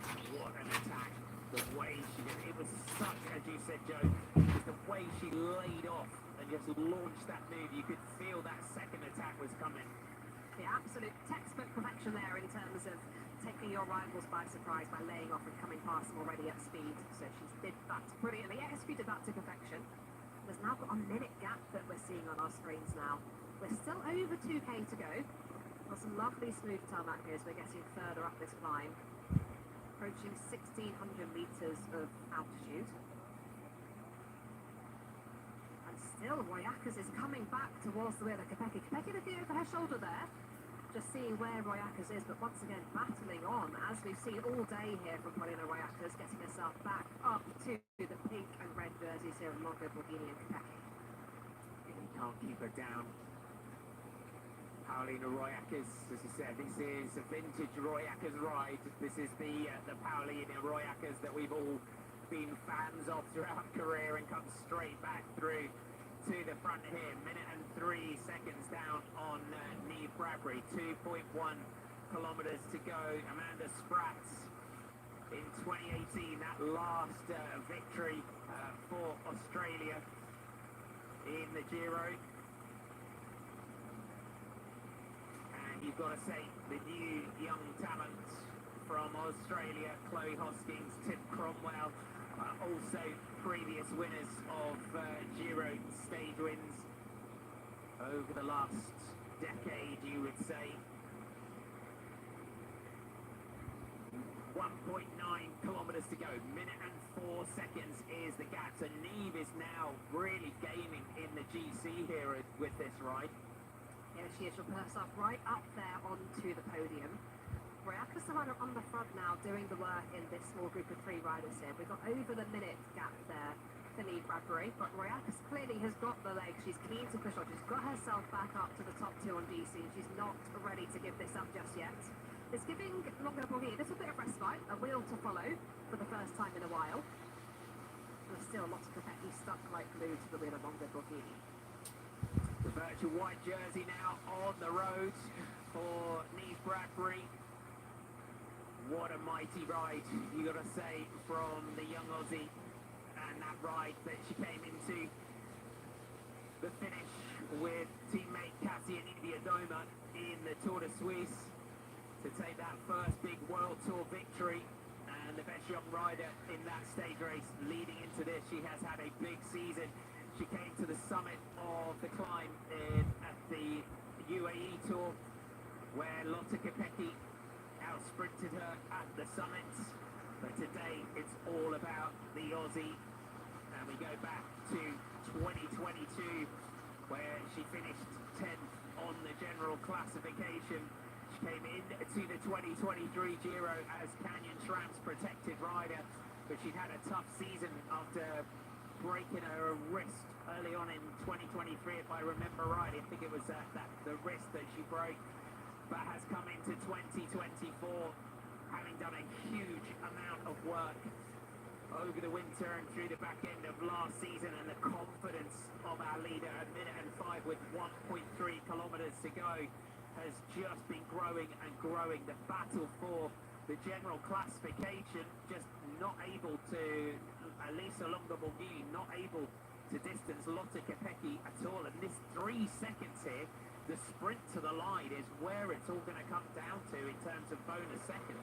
It certainly is, and what's interesting here is the fact that Royakas has got back to this group and got herself on the front. I would say this is playing into the hands of Longo Borghini, giving her a little bit of a break, because she has been setting the pace for ever so long and just so closely marked there by Lotte Kopecky. But they do have company in Royakas, who is the one who is keen to put in the work here, so I think Longo Borghini will be quite happy with this situation.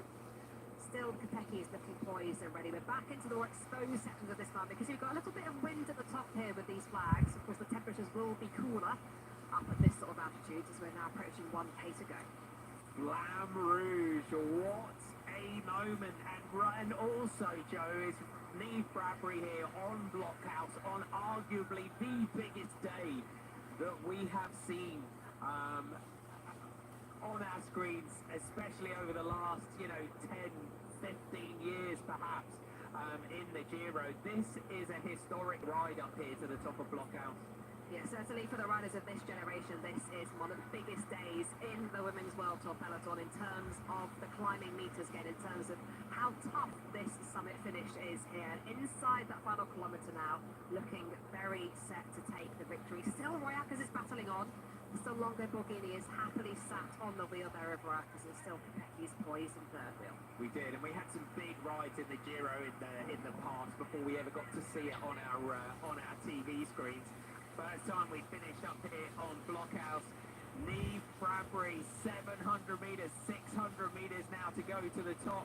Our chasing group, Royakas, Longo Borghini and Kopecky also battling it out here for the general classification. Bradbury, just that little buffer in the general classification. Started the day in 11th, 2 minutes and 2 seconds down on Elisa Longo Borghini. She is riding her way into the white jersey at the head of the race, but don't forget, bonus seconds on offer. It could come down to the sprint to the line here. Certainly could, so very worth thinking about those bonus seconds. We know that both Longo Borghini and Kopecky have a good punch. The question is, who's got that sprint after this many kilometres of climbing? Very different to the finish of any other bike race, when you've had such a brutal day out in the heat as well, which has also played a huge part in today's race. And here we go. What a moment at the top of Blockhouse. Second career victory for the 22-year-old Australian. Just keeping that rhythm here, keeping that tempo up towards the summit, riding her way up the general classification in this Giro. This has been a mighty performance today from the young Australian, and you've got to say, this is a career-defining moment. This is what we have seen throughout this Giro, and you can see just keeping everything. She's throwing everything into this ride up towards the line, looking to try and gain every second in the general classification. She can hear that announcer ahead of her. The steep slopes up to the top of Blockhouse. She's going to write her own name into the history books here with this ride. Neve Bradbury, 22 years old, from Australia, from Canyon SRAM Racing. The riders of the new generation here in the Giro d'Italia women. This is a huge ride today. And what can she do in the general classification with 1 day to go? Neve Bradbury, just a few meters now, and she can call herself a Giro d'Italia stage winner. Bradbury takes the stage at the top of Blockhouse. What an absolutely huge performance from the Aussie today. And now we look at the sprint for second place. Kopecky has soaked up all of the attacks of Elisa Longo Borghini. La Rosa into the slipstream of Kopecky. Elisa Longo Borghini now looks to try and come over the top. Kopecky and Longo Borghini battling for second and third here on the stage. Kopecky sprinting it out. Longo Borghini trying to find something else as those bonus seconds on offer. At the top, it looks like the world champion is going to take the seconds on the stage, takes 6. Longo Borghini takes the 4 in the background. Paulina Royackers. What a ride from Royackers, you can say, on Blockhouse today. But we can say the Blockhouse stage has lived up to its billing. It certainly has, and that was a long, old, tough sprint to the line there. We saw how long it took Neve Bradbury to do those last 300 metres, battling all the way to the line, taking as much time as she could at the finish. But what a sprint from behind from Longo Borghini and Kopecky. Kopecky, no surprise, trying to gain a few seconds on the line there. Very long sprint, long way out the saddle. Longo Borghini able to hold her on the line there. But this was the stage winner, Neve Bradbury. Juliette Labus, Antonia Niedermeyer, Neve Fisher-Black in the sight of the line now. Gaia Reolini in the background. So Niedermeyer knows that her teammate has got the stage. That white jersey is going to pass on to the shoulders of Neve Bradbury, but Antonia Niedermeyer leads in Juliette Labus. Canyon SRAM, what a day for the team.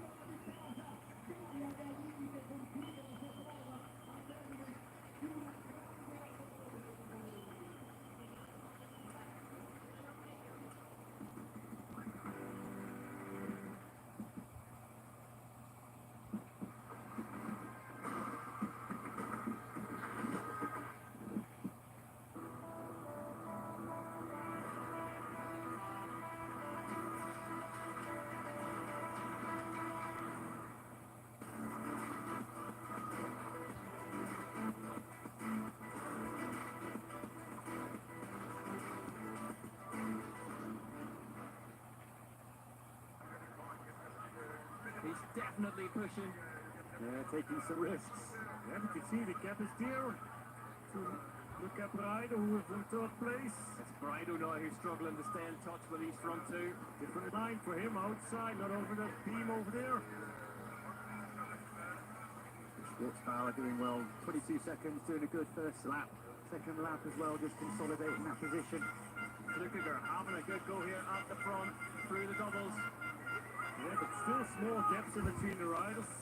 If you're Alan Haverly now, is this just about marking this attack off, weathering the storm a bit? I mean, Okay, Haverly nearly goes down there, gets out of shot. you see the speed of looking at he's super loose through this stuff. Yeah, he's pushing hard now. Heavily on Pushing the pressure on these riders. Red Bull Roots and Rules section. There's that line from Brido, slightly wider. He come off that ramp earlier. But that looks like a more smoother line, I think. Slightly more intimidating to ride it, but it's definitely a smoother, better line through that outside. You can't see it from that camera, but the visibility on the way off that ramp really blind. There's nothing there. There's nothing. There is nothing. Yeah, and it's steep when you're onto the roots. It's very little grip, and then a drop off into an off-camber corner, so there's a lot going on. Fluker continues the attack up this climb, but again, Haverly has an answer for him, straight back onto the back. But this is maximum now for Matthias. Haverly's got it answered, but you can see that Fluker just gets these little gaps. Great to watch Matthias Fluker Surfing over these roots. at full shot. See how slippery it still is? Even if it's drying quickly. Brido doing his best to match that descending speed, but Flukiger just lets that thick Timus Pike run, doesn't he? Brido far from slow, and he did a good section, but it's just the speed. It costs so much extra energy all the time for Luca Brido to close that gap. Here's how the race As stands. we descend again. 2 leaders, 1 chaser, and then a group behind them. That's 7 seconds now for Luca Brido. Jim Gaze continued his move. He was in the middle of that bunch. He's now pushing the front of it now. Back up into 6th place. Yeah, but the gap already 31 seconds for him. Sam Gaze, 34. Yes, now Luca Brido 14 seconds off the lead in 3rd. There's Luca Brido in 3rd place. Top British rider so far, Antoine Philippe, MFC rider, number 44 on the board, but up to 12th at the moment. Yeah, the strongest French riders not here. No. Jordan through Victor Koretsky. Yeah, they've got a thing they need to get to later in the summer, don't they? I forget what it's called. We'll find out. We'll find out, yeah, soon enough. The Olympic Games, massive event on the cross-country calendar. Mountain biking's only format. Shows there, and Team France racing at home in France, in Paris. Yeah, they have the favourites in both categories.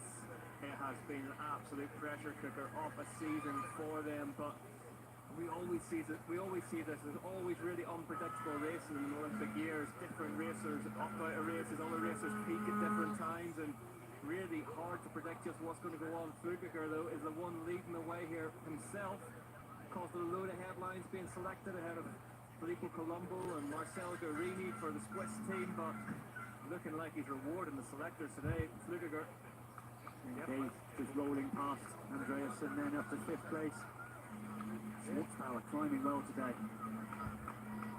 Yeah, told us on the line that he wasn't going to give it fully 100%, but he'll just go with 99. 99 is enough to bar most homes for the rest of the year.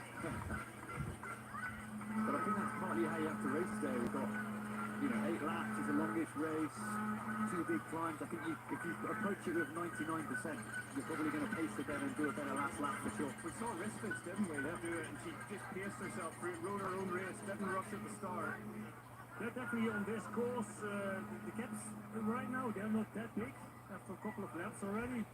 So I think everything is possible. It could be a long race as well, 8 laps. Matthias Flukiger descending really well at the front, and you can just see those 2 bikes, the Tumas and the Cannondale, just how long the wheelbase in these modern cross-country bikes has become now. Really aggressive on descents. Short stems, slack head angles, getting more of a trail bike look to it. It's faster. Yeah. That's the thing, it's faster on descents, it's more comfortable, it's less energy going through the rider. And each year the technicality of these circuits just gets higher and higher, and that technical side becomes a bigger aspect of the sport, and the bike design going with it. There's Andrew Frischnecht, son of Thomas Frischnecht and teammate of Filippo Colombo. That's his lap time right now. Goes to Luca Brido, first lap, just below 10 minutes. Look at Matthias Flukiger absolutely hurtling down through the bike park here in Leger. Keeping the wheels on the ground that time. Happily riding well, and he's keeping in within a sensible distance, but what we're going to find is at the bottom of every descent, Matthias Flukiger just keeps grabbing 5-6 metres. Happily has to respond, and every time he has to close that, he just burns another match. There is Luca Brido in 3rd.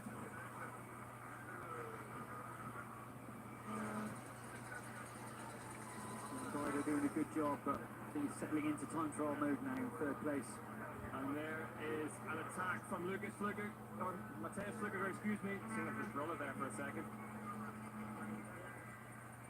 I felt like Matthias Flukiger was a little bit faster in that off-camber slippery corner. You see Happily just having to make a bit of an effort, have to squeeze a little bit harder on the pedals just to get back on. I think Matthias Flukiger's bike looks like it's got a different coloured tyre sidewall on the rear, so I wonder if he's gone with a mixed setup of the tyres today. Good speed through Happily through there. Closing that gap right back down again on one obstacle. I think it's rare you see someone pull one over looking at. Look at Flukiger. He's pushing really hard after not waiting. Testing each other constantly. Hands in by the stem, going at the clappers. Matthias Flukiger's here to race today. Third place. Currently is this man on your screen now, Luca Braido, as he comes round to finish off his fourth lap. He lost a little bit of time. Halfway already. Yeah. Really, really high pace at the front of this one. Gaze coming through, he's now dropped Schwartzbauer. So the big Kiwi, generally good endurance, finishes strong. We saw with the Worlds last year coming through heavy. Matthias Flukiger into the tech lead zone now to take a bottle. Alan Happily stayed out. Sam Gage just crosses the line in front of our commentary booth in fourth place to give you an idea of how far up the road these pair are. Another rider coming through. And then you have Vendetto as well, the video rider. He missed last race, but a strong rider with European champion. Yeah. Became world champion here in the under 23 category 2 years ago. Knows the course, likes the course. Yep. Good climber, yes. Yeah, sixth in round 4, but not a podium yet so far this year. He's having a great season, big step up. They're qualified for Olympics as well for Italy. Together with Luca Braido, who's third at the moment. I'm excited about this one. You know, I cannot wait to see these two go bar to bar for the rest of the race. We were treated to an absolute display from Flukiger in the finals last season when he took on Tom Pidcock in the wet in Mont Saint Anne. He's going to take on Alan Haverly in slightly drier conditions today. Yeah, Alan Haverly battling with Nino Schurter and Van Sol, where he finished second and Nino won the race. And now again with another Swiss rider, Matthias Flukiger. Here he is. The water is just about the only thing left to drink in this place after the downhill party last night. Flukiger got a big mouthful of it there, just cooling himself down as well, so temperatures must be creeping up. Yeah, it's how intense this boy, how the core temperature just rises. It's 18 degrees or so, and you think that they're still really burning hot, right up close to the maximum on these climbs. Sam Gage, yeah, looking good, looking strong. Fourth place, 45 seconds back. Yeah, Luca Schwarzbauer as well, doing probably the best ride of the season so far. He's been having a really good, consistent year, and his overall is high, but just not quite getting up to this kind of podium positions. But today he's riding really strong, good rhythm. Yeah, we just saw a small glimpse of Antoine Philippe, first French rider here in Léger, chasing hard of the chasing group. Yeah, good ride. Eighth place, he is. Hasn't been the top 20 so far this season, so yeah, big step up. Sam Fox from Lapierre Mavic Unity's had a big crash on that final rock section. And here we go, Haverly past Flukiger at the front of the race now. Alan Haverly fancies taking a turn at the front. Yeah, and I think Flukiger's keen to get into those rocks first. He likes this section, but it's an advantage for Haverly. If he can keep Flukiger behind him, it means at the start of the next climb he doesn't have to close that gap. Every time he has to close that gap, when he's forced to, it's just a little bit of energy every time. These two really popular riders being roared on the whole way around here in Léger.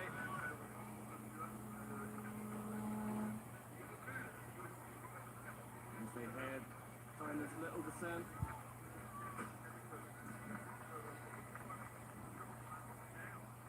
Flukiger just leaving about a bike of space between himself and the rider in front, Alan Haverly.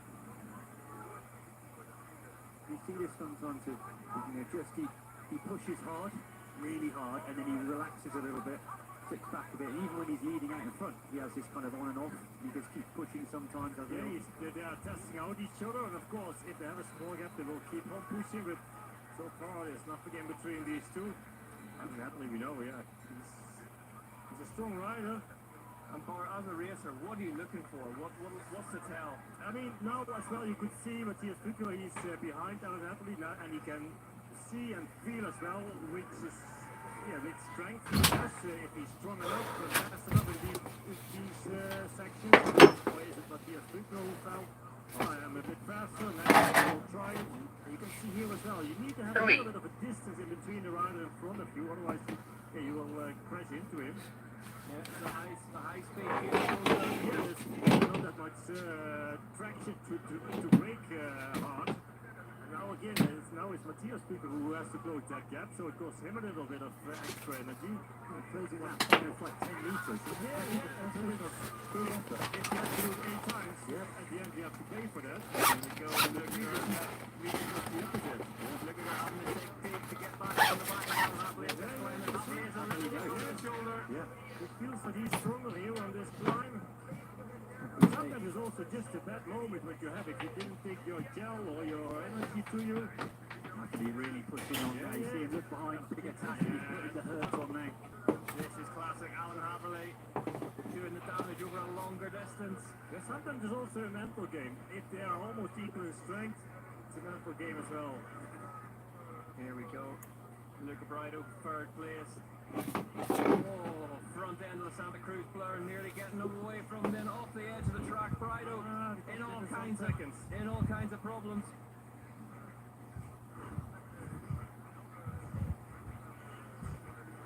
Brido now 38 seconds back after that. Luca Gerban is 4 seconds between him and Haverley, so we'll need to rejoin the front of the race soon and see how that one's shaping up. Yeah, Sam Gaze, there's a group of 3 again. Sam Gaze leading that group. Andreasen and Avendetto in there. 177 beats per minute from a possible 192 for Gaze. Pushing a big gear. Sam Gaze here on this climb. On the settle again. Losing his body weight as well a little bit. Too hard. Such a big, powerful rider, but really all round talent as well, not just horsepower. Cross country, a few weeks. Main goal as well this season. That's the in between the next 1 and 2 in the race now. There's the lead limit race, Alan Haverley then. Matej Flukiger looks like he's on the ropes a little bit here. Meanwhile, behind in the battle for 4th, led by Sam Gaze currently, then it's Andreasen. This horsepower must be in between Flickkicker and this group, or isn't he anymore? Schwartz Parsons 7th currently. Okay. Yeah, looking a bit further back as well, and fight for the overall. Filippo Colombo, Scott Schramm. Good start, and then drifting back now, 19th place at the moment. Yeah, not quite at the races, Filippo Colombo today.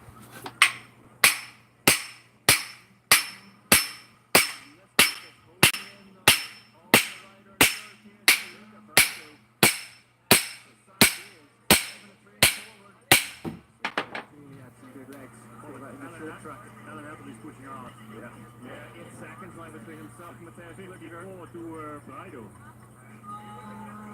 Here's Andreasen, Avendetto, 4th, 5th and 6th. There's Schwartzbar in the back of the shot in the purple and white jersey of the Canyon Collective. He is. And Coladani is leading the train by himself as well behind them. Really big group there with Zanotti, Schnell, Nietzsche as well. David Lechner, Ryder, having a good season. Lester's Aldridge further back in the Candale factory. This is over the hopes. 14th, Julian Shelf, 12th place now. Shelf obviously last race. Good position for the German rider. Really big performance. The racing group is quite good. They stay very close together. That gap going out. Big last now for Haverley. He gets the bottom to keep a gap from pushing her. And then the next lap he can really smash that in again. 13 seconds the gap from Haverley back to Flukiger, so he's flying 5 seconds in the middle of this lap. And there it is on screen, the rider in red at the top now. Matej Leukegaard, he had one of those, didn't he? Oh, heavily. Not in cross-country Olympic, no, no, I mean cross-country races. It's funny when it's like so consistent, podium after podium. Yeah, but also Yeah. the yellow ball. Yeah. Yeah, he might leave over here to the North Jersey. You know that was a big call, the Cannondale Factory Racing Squad. As the weekend got underway, Alan Haverley is putting himself in the driving seat to achieve it. At the minute, it looks down his right-hand side will not seem much. 20 seconds now the difference back to Flukiger. So he's found another 7 seconds. What a display from Alan Haverley. That's the third place. The Italian champion. That's deep led by Gaze now, just 10 seconds behind, but the way that Gaze is driving that one, it wasn't too fast, so I think they catch Friday. There is Friday. There's a visual on that gap. Sangi is a rider in blue, hunting them down. Yeah, I think it's a matter of time before they catch him. What were you think of Andreas and striking on the back of Gaze and getting himself back to the front? Or he's had a couple of rides now where he hasn't, just hasn't quite been firing, and I think today he was a really good, solid, definitely a top 10 for a confidence building ride, and I think if he's got the excuse of, to follow because his teammates in front, I think that's even better. Here comes Matthias Flukiger over the line now. Let's get an update on that gap.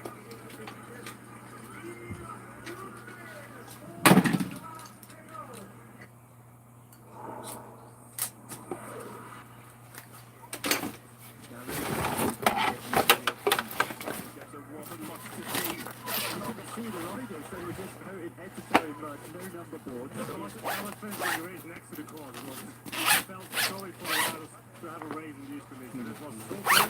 It was already the hardest Races I've and that too. Yeah. It was like 2 degrees, constantly rain. I've never seen a race where riders have started and finished in a rain jacket. That's a first for me. And I'm glad I was sat in a little booth in London. It felt like they weren't even prepared for conditions like that. Nobody expected it that good. Alan Haverley skating his way down over those routes. Really, really attacking on that Cannondale now. Coming into there, as the mud's got dragged down, super slippery, he just has to stick a foot out, stay upright, but 30 seconds is the gap between these two.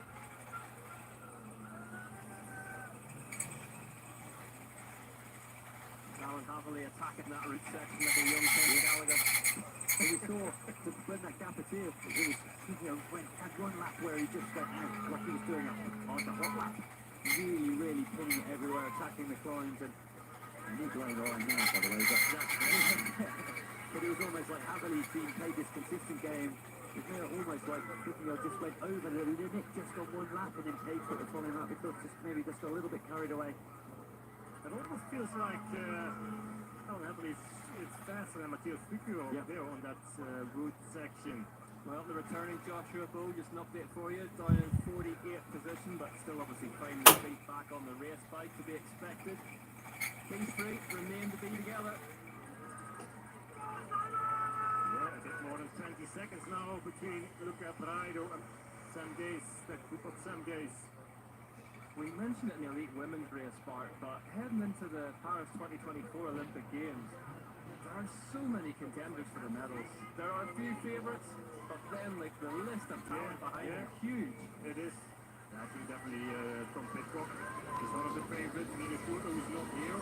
Oh, one of the favourites for a medal, definitely. Victor Koretsky, Jordan Seru, and also these riders. Nancy Samgate just going for the low line there. Avendetto had to anchor up before that drop. And Samgate just... Here's a moment for Luca Braido in third. Another 20 seconds lead to the chasing group at some whoa. Yeah, we saw got away with that one, didn't he? Got unclipped from the pedals just in time. Got off the bike. Almost identical crash to Gwen Gibson in the women's race, just as they were coming off the board. Just forward, maybe just a lack of concentration, just together. And that's put him right back into the clutches of this Gaze group behind him. That crash has cost him kind of 30 seconds or so, but luckily it didn't cost him the, out the race. And just like that, like how often do we talk about it in this sport? That could have been your Olympics gone right there. Stick a hand out, stick an ankle out. Yeah, he might be looking at it. himself too bad. But I believe he felt that crash. So that's now 1 minute 25 from the rider in the front of this group to the front of the race, Luca Prado. He was in a bit of clear air by himself, but then had an accident all on his own off that drop section. So these four fighting for the third place. I'll tell you, he's coming up fast. He's one to there from Nasty Rider. Look at Power still on his own. Chasing hard to get back to this group.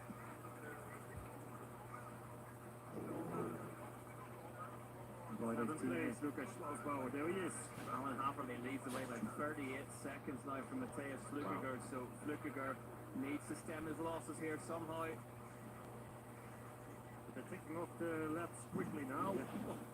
Not 5 out of 8 already. Lap time's just a little bit above 10 minutes.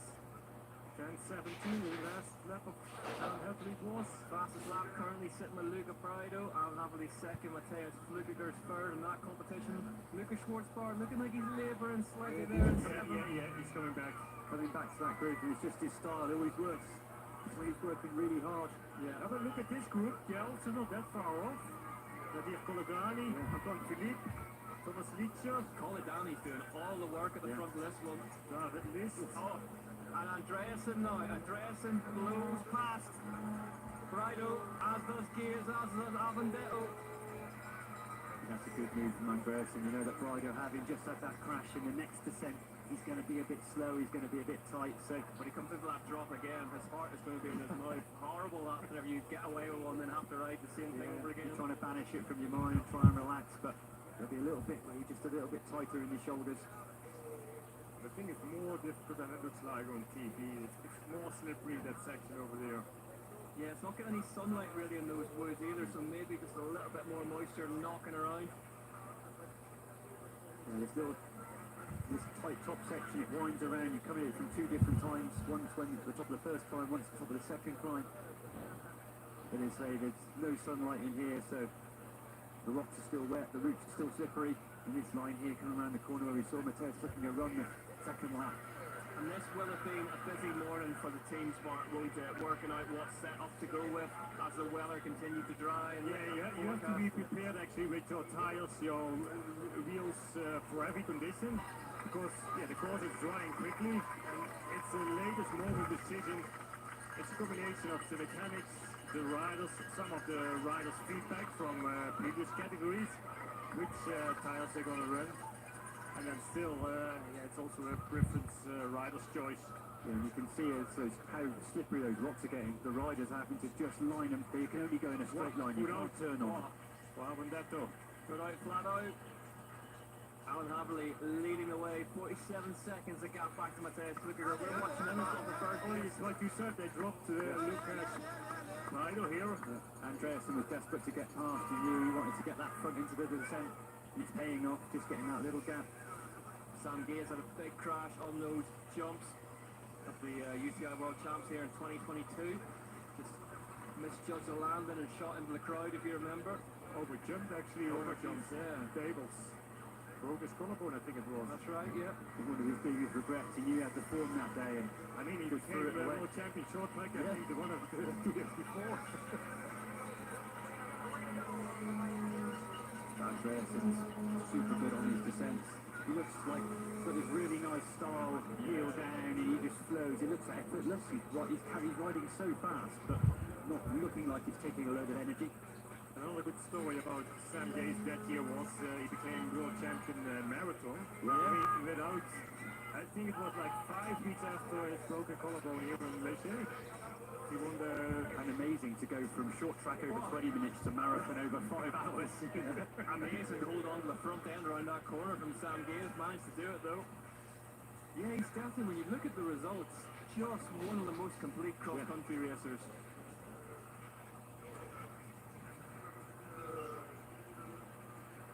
Handy on a road bike as well, Sam Gaze. Yeah, he's not part of the Alpecin team, a real all-rounder. He's a big strong horse. If you had him on the flat on the day, you'd be a good wheel to follow. Teammates of Bert Peterson who won the women's race earlier today.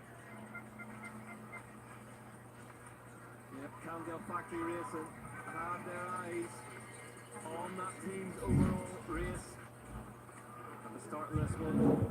and to see if Havili could get leapfrog his way up the overall. And look at Bido. It's going back after that descent. Just a few bike lengths. Alan Havili currently second in the cross-country Olympic overall behind Mino Schurter. There's second place. Matthias Flukiger 47 seconds now back up that man, the leader, Alan Havili. That's looking good for Alan Havili. It's a new situation for Havili. Quite often you see him with somebody, whether it's a Nino or whether it's a Flukiger, just always second best to them on the day, and he's trying to follow them. I'm watching this race and just off the back, and he's so consistent and so good, but up till now just missing that last little bit. Yeah. Zamgi is staying out of the attack feed zone as Simone Avendetto takes the lead of the trio that entered it. I'm wondering if that line is a little bit better rolling. Aldridge back in the 18th behind Marcel Guarini. Looks like he's been down somewhere, Doug, on the right-hand side of the shoulder. Yep. Here we go.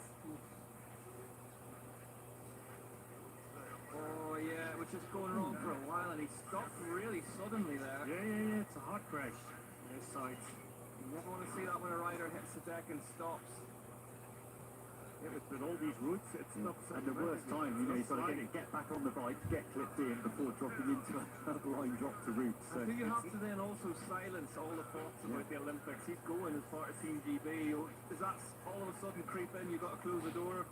Yeah, you will feel immediately how bad it is. Yeah. If it hurts really bad, then you know it's not good on. Or yeah, on that side, there's still some muscles to protect yourself. Just crossed the line outside our commentary booth. Christopher Blevis in 26th and Filippo Combo in 27th. Bart Specialized Factory Racing, an absolute winning machine at the start of the year, but now Really weird. Vidari's in 14th. Yeah. You have to ask Benno. 174 beats What's per going minute on? for Sam Gayes. Yeah, it's you know, the focus on the Olympics is it's such a difficult one to gauge across the different teams. Well, it's also sometimes if you are in a winning mood, you are not that focused anymore, I would say, but maybe you are celebrating a little bit too much, and then your contenders are working harder, or pushing harder, are a little bit more serious, and then they overtake you. He's Vendetta now. It's the first time he's hit the front of this group. He's just putting the pressure on. Yeah. Patriot Brido has done a good job and recovered and was just sat on the back. It was Lucas Schwartzman who almost got back to this group, and it looks like now he's a little bit of seconds again. I wonder if he's had an accident somewhere as well. 54 seconds is the gap at the front as Alan Havili continues to extend it to approaching a minute. Vendetta chose to miss the race in Crans Montana last week, and probably, like I said, like a lot of guys do, they're opting out of the odd race to stop it for training camps. And you see up front Philippe now, coming closer to Lucas Schwarzbauer, with Nadir Polidani in his wheel. Also Thomas Lietzer is still in touch. And that is a battle of it. List.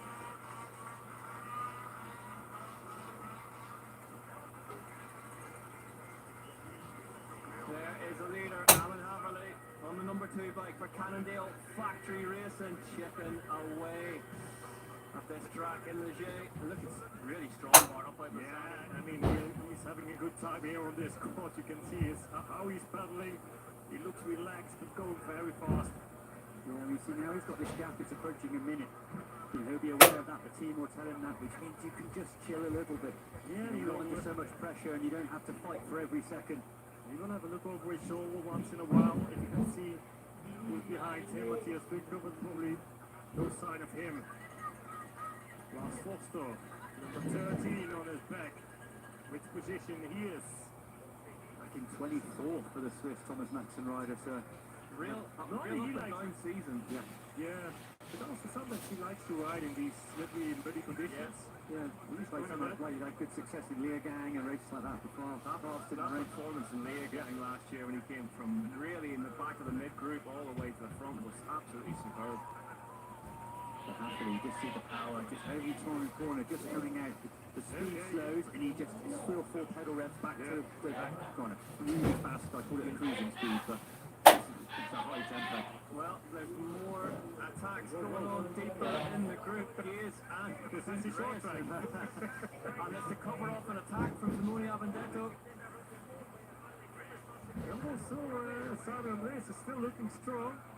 He responds immediately when Sangays attacked. Remember the Cannondale team just roaring some advice over to Simon Andreasen. So there'll be team members dotted all around the track for these big name riders, just passing on time gaps, information, encouragement. Pressure for Avendetto is just, but Luca Brido just out the back.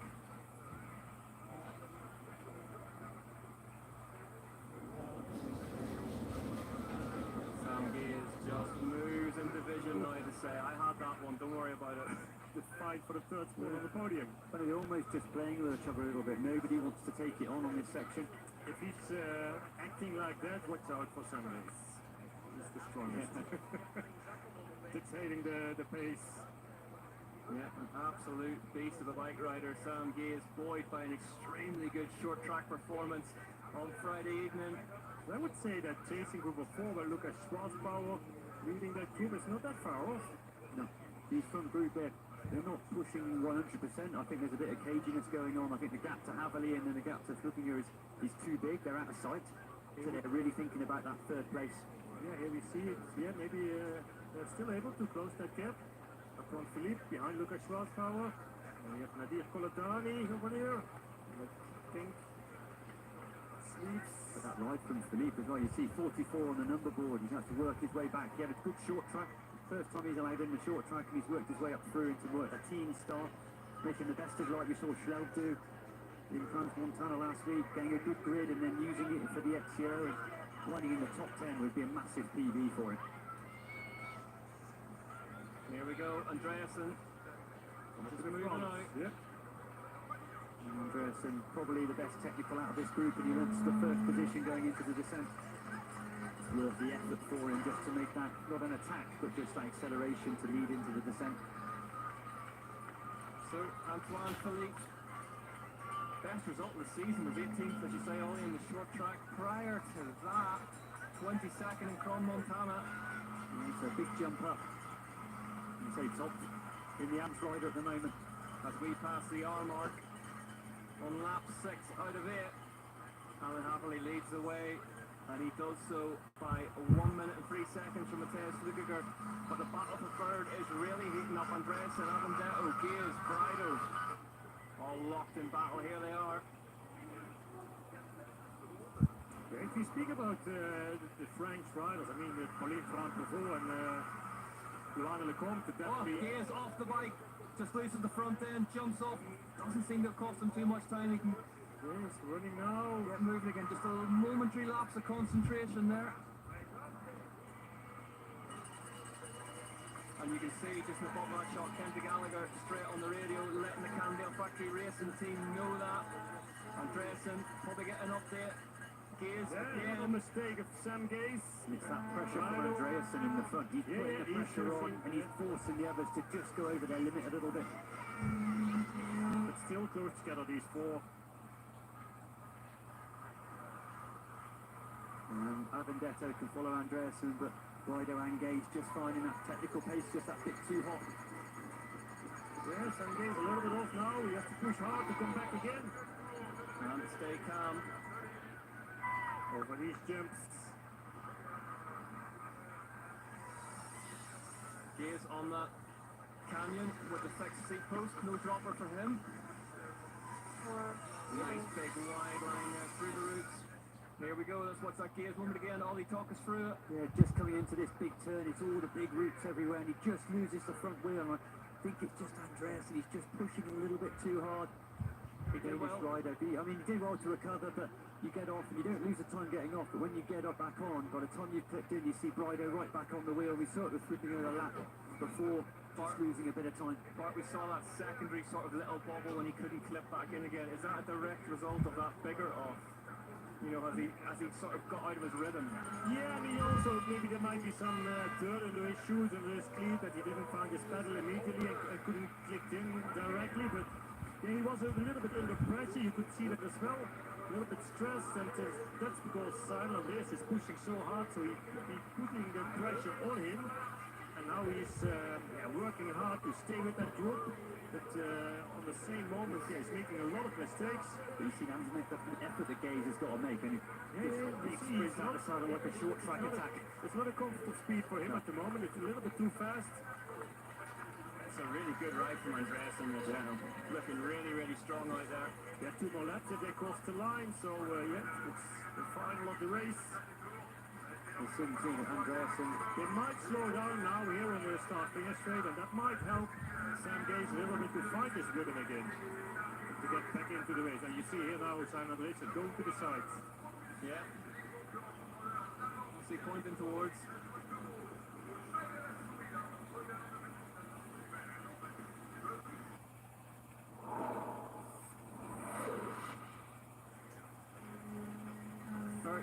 Career podium for huge. Yeah, second place last week in Carl Fontana with Pitcock as a winner, and now happily leading the race with Matthias Figel again on the second place. Just looking at one of those riders as well, you know, that year where he was second at Worlds, second at Olympics.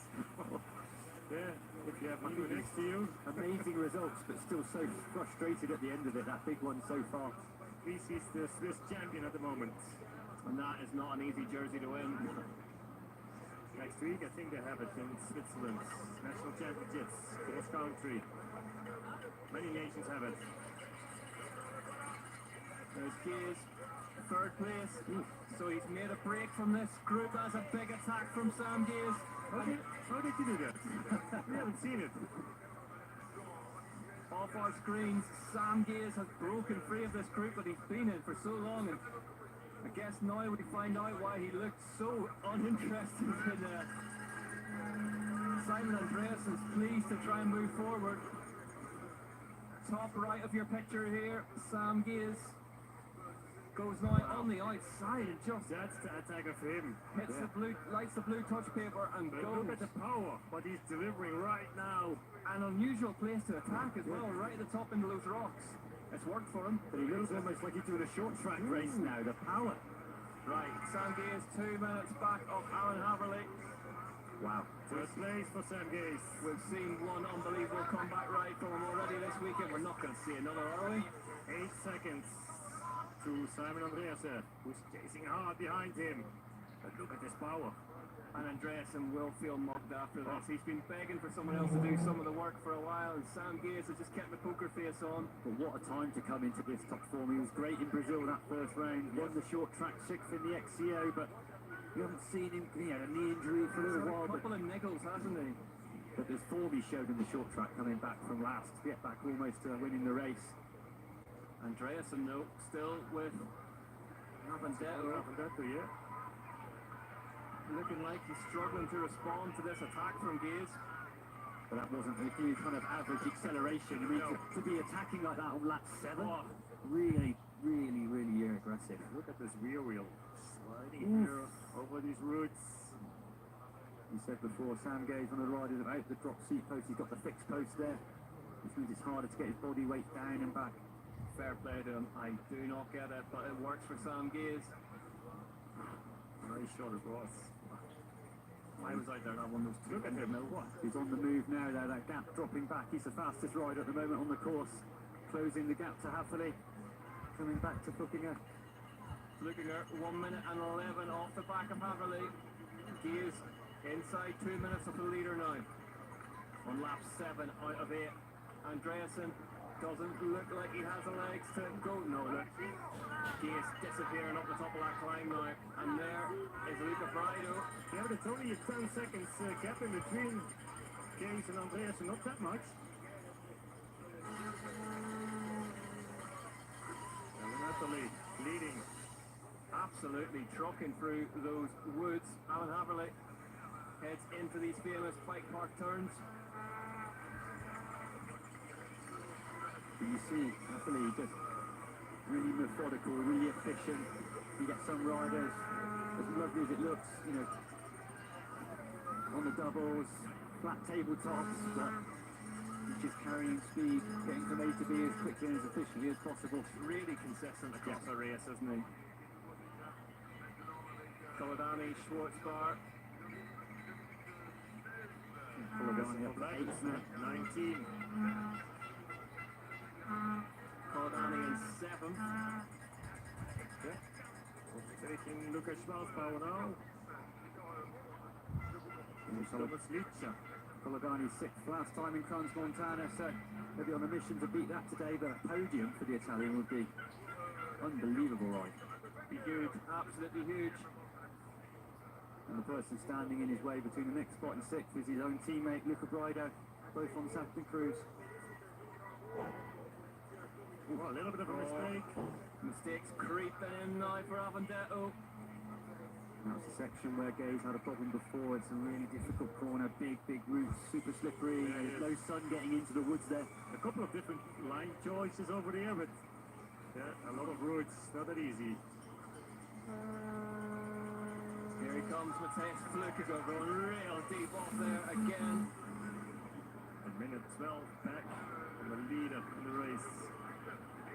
Alan Haverly's just crossed the line onto his final lap now for Alan Haverly. 10 minutes away from that World Cup win.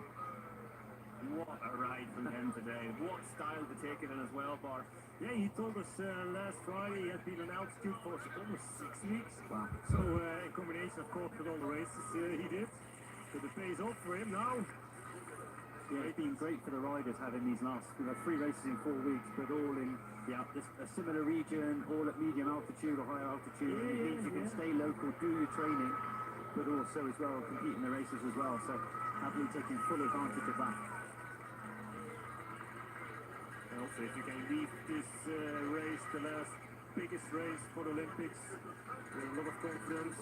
Yeah, Alan Haverly, So nice. he was third in Arashah, second in Val di Sole Trentino. And he will leave here with the leaders, yes. And he's heading towards not only his first UCI Cross Country Olympic World Cup win, but as Bart said, the overall points leaders jersey. What a summer of bike racing Cannondale are having so far. They've already had the yellow jersey in the Tour de France.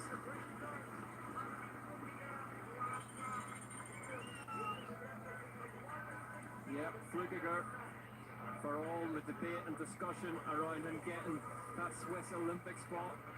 Filippo Colombo currently in 26th place, Matthias Flukiger in 2nd. Also, Gravini, he is on 18. Yeah. So, Yeah, Licha, he's 10th place. Flukiger, as ever, a class act, answering his critics the best way he knows how from a race bike. What? And Devin taking a big gamble over those rocks. Yeah, it comes down to a more like a sprint finish between these two. It's Luca Brido behind him. Yeah, and Brido as well, he had that little bobble mid-race, but he's hung in there, he's kept these two in front within striking distance. I think with a lap to go, he's going to make contact. Avendetto just moving past Andreas, and now Luca Brido's still in the mix as well. Not done yet, the big Italian. Yeah, wondering if they can drop each other or that it comes down to a sprint finish in between these three. Look at Brido riding himself straight back on the group of it, straight back onto the back of this group. Yeah, and we're going to have to watch out behind these three as well, with Landini as well. 20 seconds off now. Sam Gay is third place as it stands, 1 minute 59 back off Alan Haverly. Looks under his elbow. Yeah, that gap 10 seconds at the moment. And Gay sort of chasing through. I think this is everything all in from Avendetto up here, you know. The expression on his face of everything. It's not hanging around. The really a No, I mean, Victorian yeah. rider. Yeah, who's the fastest if it comes down to a sprint, or who's the fastest in the last descent, who's taking the most risks? It's a strong group, isn't it? It's hard to pick a winner out of the three of those guys. I mean, they will see each other as well in 3 weeks' time. Again. Here we go, There Brido. goes Luca Brido. Luca Brido attacking up the left-hand side now, moves past Simon Andreasen and Simone Avendetto. And he's... Luca Brido. Sam Gaze is not that far in front of them. All of a sudden has Sam Gaze in his crosshairs. Gaze will see him And no, needs to get a move on here. It's going to be a big fight for third, and we saw it in Val Soleil as well. This group of a similar situation, group of 5 or 6 all fighting for third on the last lap. And more often we have seen very strong finishes of Luca Prado, what he's doing right now again. Luca Brido right back on the back wheel of Sam Gaze, and that will come as a surprise to the big Kiwi. He just needs to get to this last part of the climb now, if he can get into the technical stuff and just keep Prado at bay. Simon Andres is coming as well. Look at far off. I love an Olympic year, you know, you never know what you're going to get. You never know who's just going to turn up and bring it. Yeah, then was 3, 4, 5 is Simon Andres. So the final lap then. This on your screen is the battle for third place between Sam Gaze and Luca Brido. Alan Haverly of Cannondale Factory Racing has the lead, and it's Matthias Flukiger sitting in second. Brido though, Brido fancies to go Gaze here, moves past him.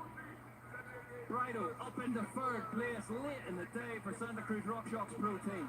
What a race he had. He was on the third place for a long time, and now suddenly he's back again on that third place. Gaze is happy to get out of the saddle to stay with him. Brido had that big off on the road section as he dropped down. He was sitting there in third, had the big off, managed to recover, and it took him a couple of laps just to kind of probably get his wind back again, because it was a big over the bars. But hasn't he recovered well though from that? Yeah, in his last couple of races for Brido, you know, fourth and a third. Behind them, it looks like Andreasen has dropped Avendetto. That was all she wrote for Simone Avendetto. It's also Simon Andreas. He's not that far off, these two. There he is. That's number 5 in the race. And we saw Andreasen, how strong he finished in Arasha when he won that race. That last lap he came through like, super strong. That's a strong last lap at him, Simon Andreasen. 5 seconds, but this is less than 5 seconds. He's back.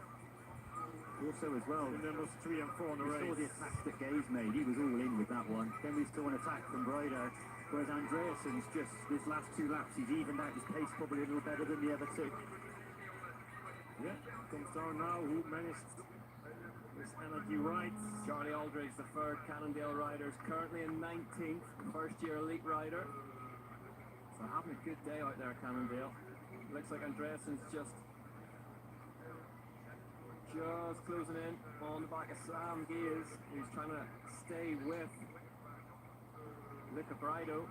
Course looking pretty much perfect out there now, bar for this last lap. Yeah, I mean, but still some of these sections are very slippery, we know that. This is one of them. You see, sliding over these woods. All three together. Woods and rolls. Andreasen's got a neat little line on the inside. Yeah. Everyone's going sharp right of a big tree. He just cuts around the other side of it. Whoa, Gaze goes down. Gaze off the side of the track where he had problems before, and now that has allowed Brido and Andreasen to head up the road. Can Gaze recover yet again this weekend in Leger? Let's have a look at it, Ollie. Yeah, and you just see him come round that off camber. It's really like Brido actually had an accident a couple of laps ago, and this is one of those, it's a lack of concentration really. It's not a difficult section, but you just get the wrong side of the rut, and then that front wheel just drifts out. Parker Engines is nodding his head knowingly. That's a tough one, Martin, the last lap. Yes, it is. Even if you are, that's Simone Avendetto's coming back to Sam Gaze. I mean, mentally you have to bounce back again all the time, what he has to do. But it's really tough, you lose your momentum there. You know, you're not in the right gear now, you also get annoyed with yourself. Yeah, annoyed about yourself, because it happened before already one time, but he's so quickly back on his bike all the time. Luca Brido looking super strong here in third place.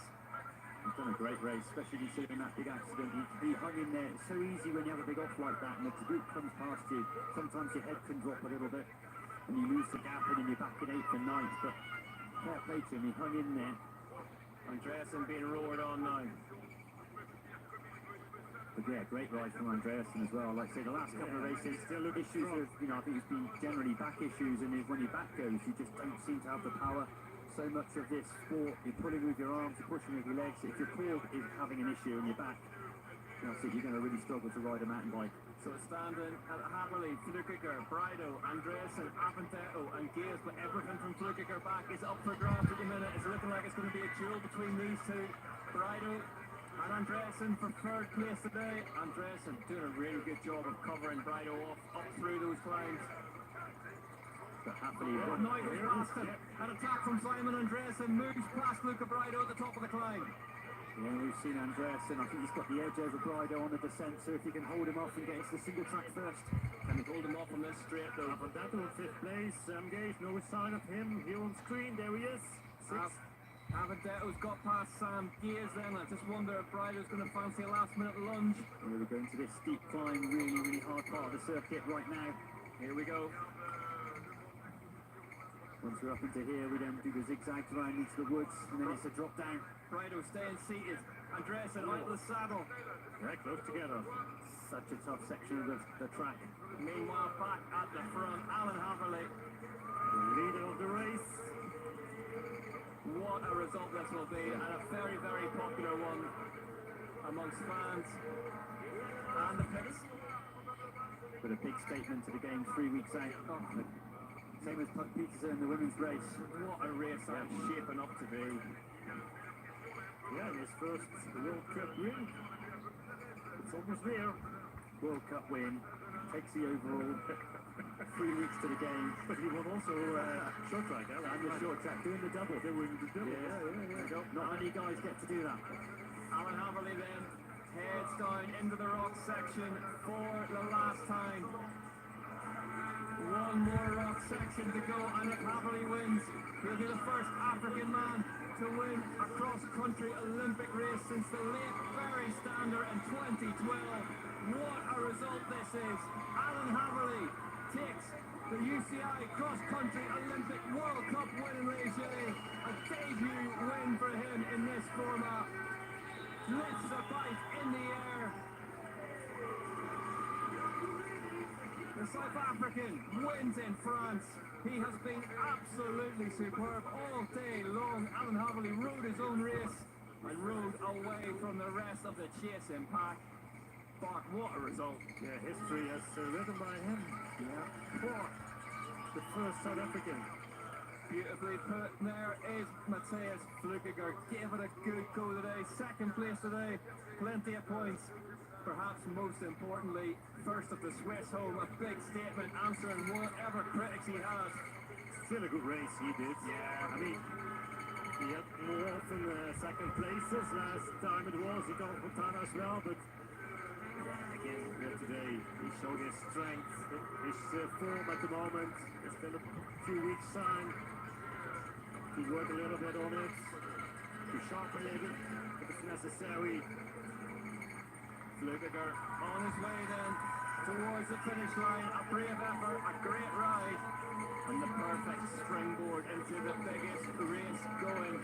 The Olympic Games await Matthias Flukiger. Matthias Flukiger heads towards the line. Second place today for the Thomas Maxon Swiss mountain bike racing. Team leader shakes a finger. Big smile for Alan Haverley. Plenty of respect between these two. And now we're going to the battle for third place. Simon Andreasen leads Luca Brido into the last stages of this race. Brido has been so brave throughout. Andreasen has done so much work. What's it going to come down to? Andreasen covers off that inside line. It's going to head to a sprint. Has Brido got enough in the bank to get past Andreasen? He's going to have to come from a long way. No, Brido sits up. It's not his today. The day belongs to Cannondale Factory Racing. Simon Andreasen, home in third place, celebrates with Alan Haverley their second XCO win of the year. Luca Brido, fourth place today. After a big crash right in the middle of it, lucky to get away with it. Next home, Simone Avendetto. What? Sam Diaz heading towards the finish line.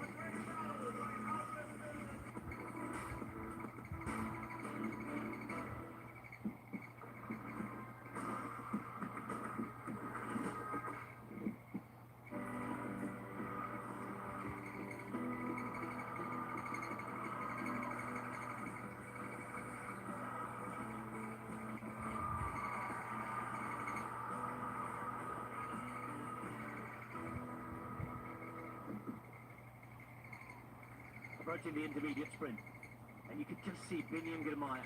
before we went to the radio, I was just about to say that Biniam Girmay wouldn't have been that interested in bringing back the front eight because the points will go out, he'll be happy about that. There's nobody in the front group who can challenge him. But in that second group, if they did come back together, then you'd have Mathieu van der Poel there to help Jasper Philipsen, and he would be happy to follow Philipsen. But Girmay has been playing it cool, been waiting, and look at that, the gap's going to 24 seconds again. It's better news, isn't it, for Girmay now? It is, and but they're still going to have to sprint when they get there, even if the first 8 have already been through it and mopped up most of the points. There still are some points on offer, so Girmay can actually take it easy, sort of save his legs if he wants to. I think he's got enough of a gap that he could just follow Philipsen's wheel and not bother and save his legs for the climb, which starts immediately after the sprint. I used to hate it when they put the sprint where it is now. Coming out of Pau in the Tour de France, it often used to be either the intermediate sprint would be at the foot of the Tourmalet or the foot of the Aubisque. And it was just, you already knew the day before, you sort of, as a sprinter going for green jersey, look at where the intermediate sprinter and go, oh no, I hope a huge break has gone away already. And you don't have to do a sprint for it, but when there's points on offer and you had to sprint there, you knew that the nightmare was just beginning. Now then, this marks the point where there's a kilometre to go and it's still 24 seconds, so it's going to be very, very good for Biniam Girmay. You mentioned placings. The top 15 actually take points, but when you get down to sort of 9th place, which is what they would be sprinting for in this group here, it's only 1 point different per place. So as long as they finish more or less together, there's going to be no great difference in the standings. No, and that's why I said Binny could just cruise along in the wheel if he prefers to just not hurt himself really and stick with this group for a bit longer when he hit the slopes of the Tourmalet. And Adam, that's exactly where Binny's staying. He's right on the wheel of Philipsen. He's not letting him out of his sight. Philipsen is in the grey jersey, just in front of Biniam Girmay. He is, yeah, and that's where he needs to be, you know, just following him, monitoring, seeing when he moves and being able to react to it and hopefully nip around him and get those extra points and pass him. And then, you know, being able to ride a little bit easier at the Tourmalet. We can see Mathieu van der Poel within this group as well, sitting on the back now, not contributing. I don't know how long he's been doing that for. I know he was on the back with around a K and a half to go and he's not done anything, but it's an interesting one. You know, if I had Van der Poel in the front and I was Alpecin, I wouldn't. As soon as I saw Philipsen in that group, stop working now, and that's the dynamic of that team. You know, Van der Poel's going in the breakaway today for his own reasons. Coquard. And Coquard will sprint. Duli is trying to take something off him. Coquard going across the road here as we get to Esquiercer. But look at Duli on the right-hand side. It's Coquard who just about has it. 20 points to him, 17 to Duli, 15 going to Lascana, who brings them across. And it is going to be for 9th place behind. Let's watch, let's see if we can, as Coquard takes it. Of course, naturally, French host broadcasters are going to focus on him. It'd be good if we can have a look behind to see exactly what's going to happen. Now we have it. Here is Philipsen. He's going in that grey jersey. Girmay is going to sprint. He's going to try and come around him. And look at Girmay here. And there is Girmay. But they're going right to the line. Ooh, who had that? I think Binny looked like he had it.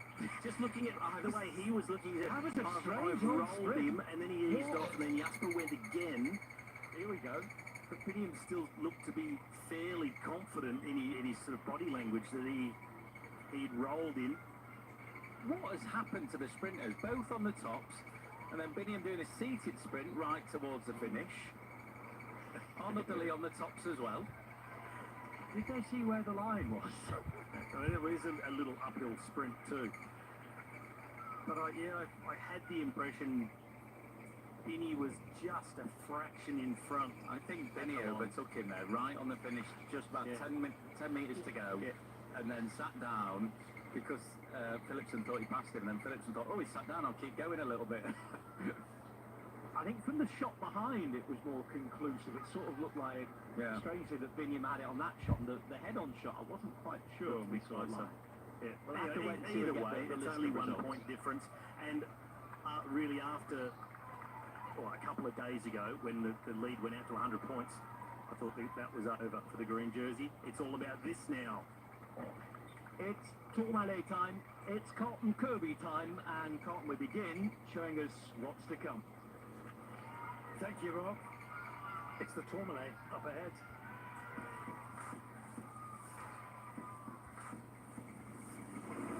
Now this is what we are dealing with. It starts off, you might think, gently. Well, think again. It's hitting in towards 6.5%, 7%, 8%, and it is almost a consistent climb until you get rather cruelly to the very end of it. And that's where the gradients pitch up and we go into the black. We kind of lose the reds, the blues and the greens on this one. Yes, it's the Souvenir Jacques Godet up and over the top. 5,000 euros up for grabs. Cash bonus only, but more than that, it is an all-category test and it defines the remainder of the day. It's where the climbing begins. The mighty Tourmalet, visited over 86 years of the 111 that make up this magnificent race. Robbie, it's frightening. It is a frightening prospect. Certainly if you're a non-climber or if you're a GC contender and feel like you're not on a great day, you look up and you see a thing that will bring a great deal of trepidation.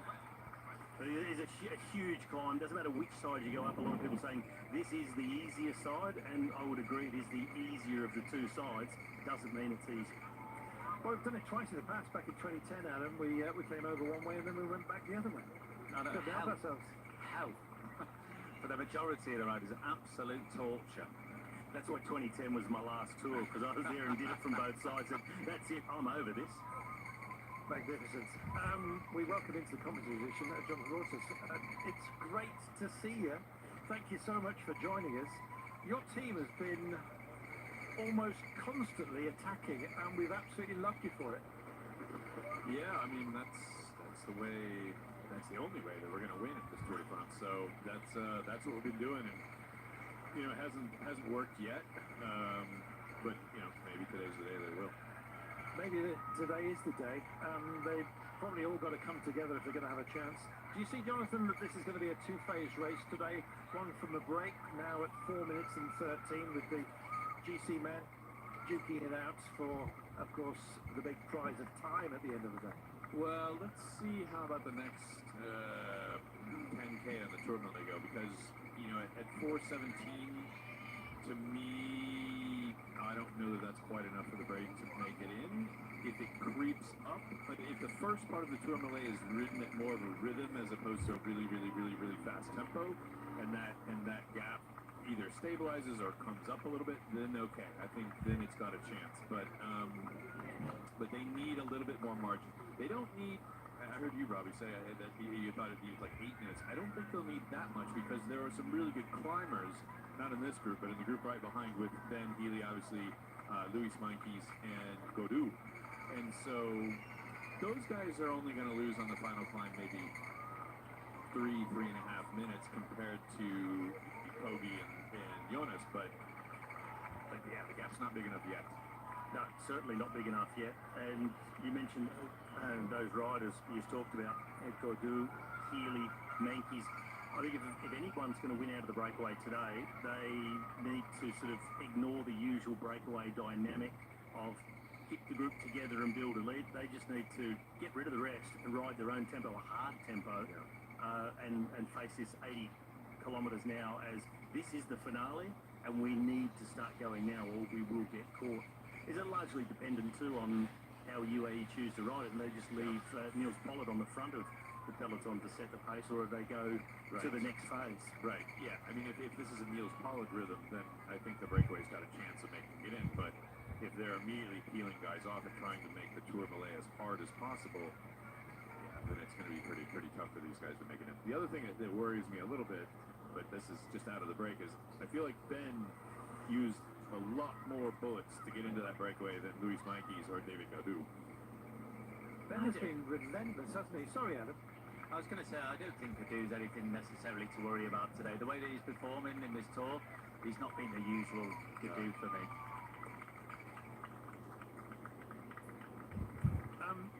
Jonathan, we talk about Ben Healy, and where does he find his energy from? Clearly, it's got to be, you know, deeply within his own psyche. He just, we describe him in various ways, but he's just been, he looks frantic, but he actually sustains it incredibly well. I don't know how he keeps going. Yeah, he's amazing, you know, and even inside the team with team morale, you know, the older riders will sort of say, oh, but I don't think a break is going to go today, and oh, you know, shouldn't we save it for tomorrow, and maybe it's a little bit better, and Ben is always up to try. I think Charlie Begelius, our head director, spent an hour yesterday before the race convincing Ben that yesterday wasn't the day for him to go into break. So he said, no, just save it for tomorrow. And Ben was like, yeah, but I want to try today. And it's like, well, you can't try every day, Ben. But if it were up to him, you know, I think he would. I think Charlie should be banned from speaking to him. I'd love to see him in the break every day. Let's do it. Well, you should see how Sean Kelly's face lights up every time Ben Healy starts to make a move. He's jabbing at the screen like a cat watching a mouse.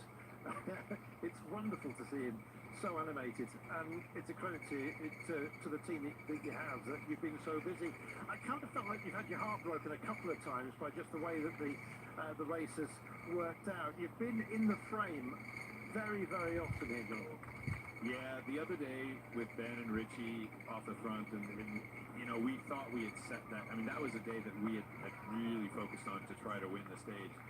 And, you know, UAE decided they wanted a tight race and did not want the break to succeed because they wanted to mop up the bonus seconds. And, yeah, it was a bit of a heartbreaker. I'll say that, because it's just sort of when you do everything right and you put the exact two guys you want in the breakaway, which never happens, and then you still, you know, your bluff still gets called at the end. It's, yeah, it was a bit rough. But again, we're going to try today, obviously, and I don't know what the plan is tomorrow, but I do know there are probably a good 3 more stages even after this weekend that the breakaways can succeed. And so, you know, Ben and Richie both, especially Ben, of course, have a lot of heart for trying to get into these breaks.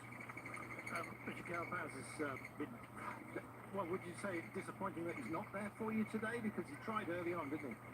Yeah, he did. I mean, he doesn't have the same, you know, Energizer Bunny time. I was sitting watching it and thinking, you know, Ben needs a nickname. I don't know. Normally I give my riders nicknames. Ben needs a nickname. And Bunny might be the nickname. I don't know, because he just goes and goes and goes. But Richie is much more calculated, and Richie, I mean, Ben just forces his way into the breakaway. He makes it happen no matter how much energy he expends. He makes sure he's in the breakaway. Whereas Richie is a little more circumspect.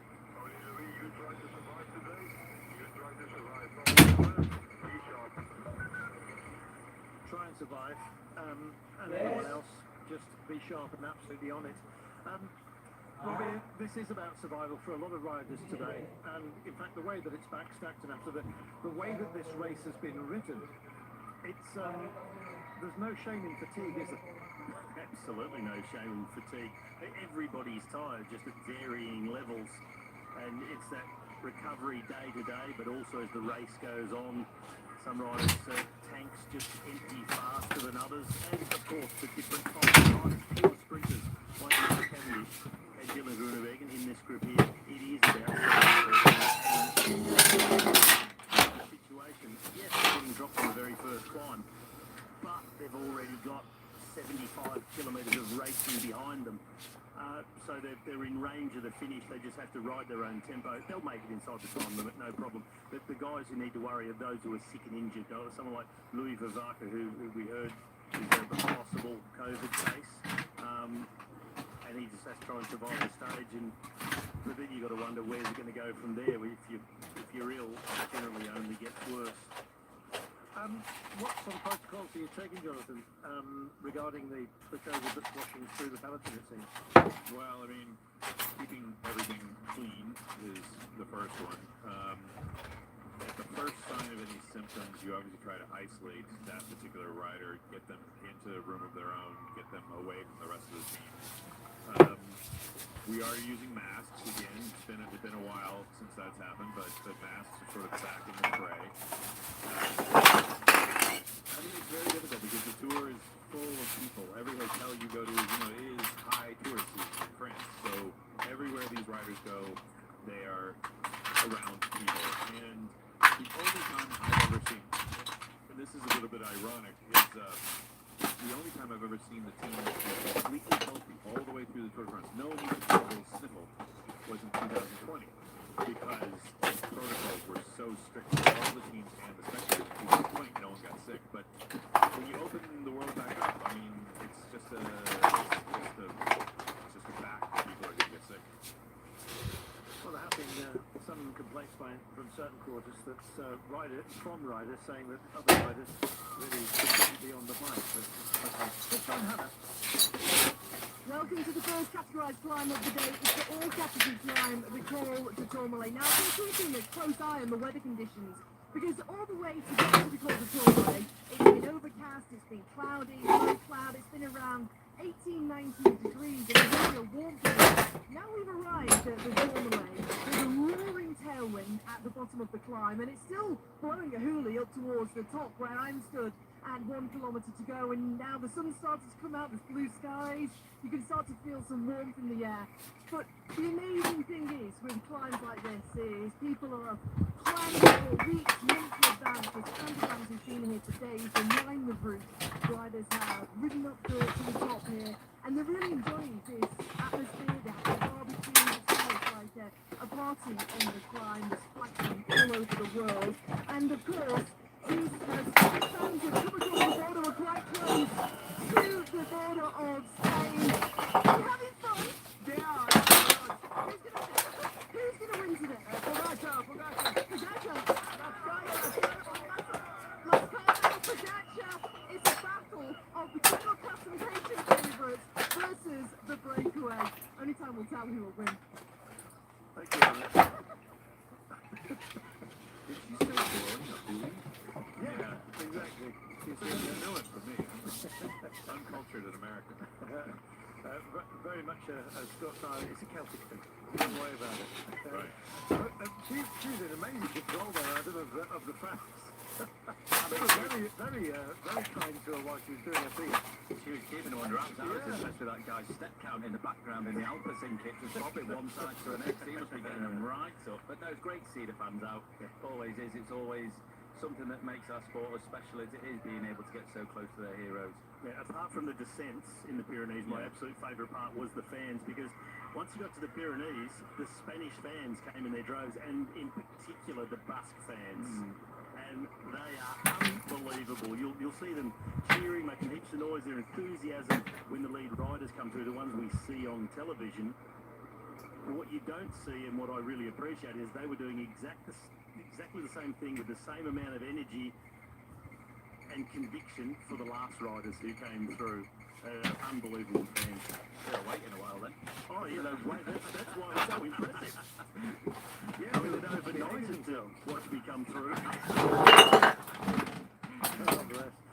I see Alberto Vecchio, Italian champion, is starting to struggle a little bit more than in saving his resources. He must have some targets further in the race. Yeah. Probably part of it. I was right.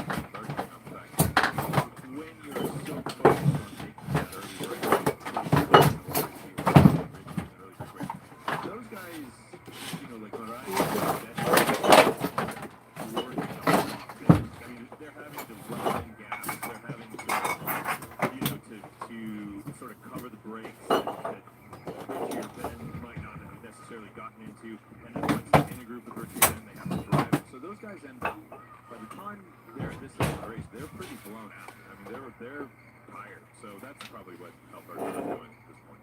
Just to know that, Carlton, just have a look at the peloton. We've got UAE on the front, then we've got Sudan Bristol behind. You know what it is. Israel Pregnancy, a star. Look how hard Sabike and Stage Pogacar did. It is not normal to see them that far down the peloton on the climb. Normally they're right up towards the front. There could be a few games being played, but even if you look at that shot there, you can just see a couple of yellow helmets in the dark jersey of Ismail Isabag right down the middle of that peloton, and it is not normal for them to be that far back. Maybe they're watching each other, trying to say, oh, well, they're not going up the front, oh, we're not going up the front as well. There's no real game to where they're sitting now, but could be marking each other ever so slightly. UE Team Emirates, I fairly want to take them today. They're holding a margin at the moment, as you can see, 3 minutes and 59, and riders are starting to struggle because the pace that they're just beginning to put in the mountain test of the day. This is going to be a constant. He's very, very busy at the top of the day, Robbie. They're busy at the top of the day. He's busy throughout this tour, sprinting, protecting Jonas. That's pretty early for Wout van Aert to drop, but I think with the course being what it is today, his input could be fairly limited, and I think they're right to save him for what's yet to come in this tour.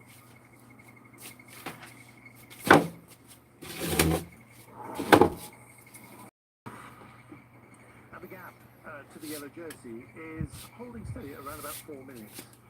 So they're doing a great job, Tony Bocacci's men at the moment, of just moderating that gap.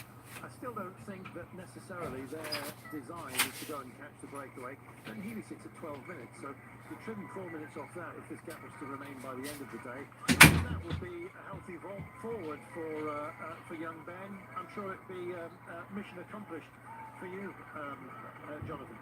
Yeah, I mean, we're not really looking at the GC at all. What we're trying to do is win a stage with Ben. So if he moves up on GC, maybe even into the top 10, that would be great. But that's not the objective. The objective today is to try to win the stage. They've done a great job. It really is going to depend on what UAE decides to do behind. I don't see Visma really upping the stakes and upping the throttle until very, very late in the day. So when Visma gets onto when UAE gets onto the upper slopes of the Tourmalet, are they going to throw News Pollard overboard and really up the tempo even more, or are they going to stick with where it is? And that's yet to be seen, and that's gonna determine whether this break has a chance of being successful or whether it doesn't. Sean Quinn doing an amazing job of grinding everybody down at the moment. Not Ben Healy, you understand. That's the battle plan. But I hope he's not grinding Ben down. You never know. You never know, but I'm sure Ben will have some words to say about that. Ben just seems to be able to sustain anything at the moment. Sitting in the back, don't get too worried about Louis Meintjes. It's kind of where he sits within any group.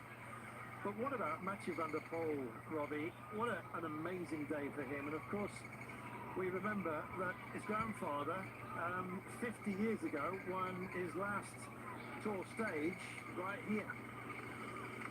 That is true. But for Mathieu to emulate his grandfather some 50 years later, he would have to do something that we have not seen him accomplish before. This is, as amazing a rider as he is, even if this break was to stay clear, you wouldn't have him as the strongest climber out of this group. But having said all of that, you just never underestimate him, because Mathieu will also know not only his own capabilities, expectations of himself, but those of the others in the group, and if possible find a way that he can win this stage ahead of the others by tackling things a little bit differently, maybe taking off in a descent, a gap, while the others all sort of look at each other and wonder who's going to do the work in the chase behind him. A long way to go until we sort of get to that just yet, but in any case, good to see him up the road, riding aggressively. There's not much left for sort of breakaway artists of the puncheur type in this tour, so you've got to try anywhere and everywhere. Yeah, I think we might have a chance on to Barcelonette, but maybe Super Delavoye, but that's got a dirty grade of category 1, of course, with Noyer as the penultimate climb of the day. There is Geraint Thomas struggling just a little bit, maybe quite a lot. We shall wait and see what his condition is at the end of the day. Tim Wellens as well, just at the end of his turn on the front. Même qu'on s'attend à quoi pour ce week-end pyrénéen? It's going to be a tricky weekend here in the Pyrenees. I'm certainly nervous about it, but we'll get to see how good my legs are, certainly. Well, considering that Roglic has left the race, do you now reconsider your ambitions for a position on the podium? Well, we need to take it day by day. Sometimes bad days can come really fast, so you need to be careful and patient. Take it day by day, because ahead of us we're going to face such a brutal finale and also tomorrow's stage that the gaps they could be small, but they could be massive. So we need to stay focused and we need to be really all in the race. Good to hear from Remco Evenepoel. We remind you, he's running second in this race. We're focusing, of course, almost by design on Jonas Vingegaard and Tadej Pogačar, but we have to remember that Remco Evenepoel, on his best day, can have the beating of both of them. Whether that's today is anybody's guess, but let's wait and see. We're in for a thrilling battle, that's for sure. We have as our guest today, Jonathan Waters. It's a delight to have him. Team principal, of course, for EF Education Easy Post. A team that, for any neutral, draws the eye constantly. And I think partially because you thrive on a budget that is very, very different for some of the big teams, Jonathan. And it's a credit to you that we are constantly talking about your team. Well, we have to be a bit creative. I mean, we obviously don't have the money of an Ineos or UAE, and so we have to play things a little bit more creatively, a little bit differently, and we try to, we try to race our race, as to say, like, when you're talking about maybe Ben Healy moving up to general classification, like, well, that's not what we're here for. We're here to win the stage, and if we win a stage, that's going to be incredible for our team, and that's going to be outperforming, the expectations of all of our sponsors. Obviously, it's our hope one day that we will find a partner that wants to come in and give us a windfall of cash, and we can take on the big boys head to head. But in the meantime, I find it quite satisfying to build a team on a smaller budget that can really do something and enliven each and every race that we go to. Jonathan Waters, principal of EF Education Easy Post, a team that go loud when a lot louder than maybe some people think that they should within the peloton, and it's great for us as neutrals to enjoy them thriving. Whether they will today is anybody's guess. We shall wait and see. 4 minutes and 2 is the gap. Robbie, do you think we're going to get a race within a race here with the GC men a little bit later on, just duking it out, not thinking about position, but measuring time gaps between themselves? Or is this, by the look of it, 4 minutes and 1, not enough time for anybody to stay away with the sort of firepower that UAE and the like have? As it stands at the moment, I'm leaning much more towards the GC favourites, battling it out, of course, for time differences, but also for the stage victory and time bonuses at the line as well. So 4 minutes is a nice gap, but I don't think it's enough on a stage like this one. Once they get over the top, there is the opportunity for riders in that break to build that gap out on the downhill. A few more risks than may be taken in the peloton, depending on who's leading it and what is asked for by the team leaders. Then the second climb of the day, the Orquette dans Saison, a category 2 climb, the first 12.5 kilometres of it average around 4%, so it's not a steep climb. It's one where you could get a bit of a working group, maybe not completely rolling through and off like you're on the flat, but certainly build a bit more momentum and really push on there, and then there's the subsequent valley after that descent. Maybe just give yourself just enough to play with on the final climb to Badade. Whatever happens, we're going to have a hell of a battle at the end of the day. Most of the GC riders, you can be certain of that, whether it's actually at the pointy end, as we believe will be the case, or whether our breakaway finally, after grading itself, I think it's fair to say, right now, suddenly finds itself with a clutch of riders who are capable of going all the way and holding everyone in abeyance. We are waiting indeed for that moment. You've got to get there early if you want to get a place on the Tourmalet. and you can see further up they're very, very tightly parked. I'm not quite sure whether we're going to get that sort of guerrilla disco meltdown on any of the corners. The party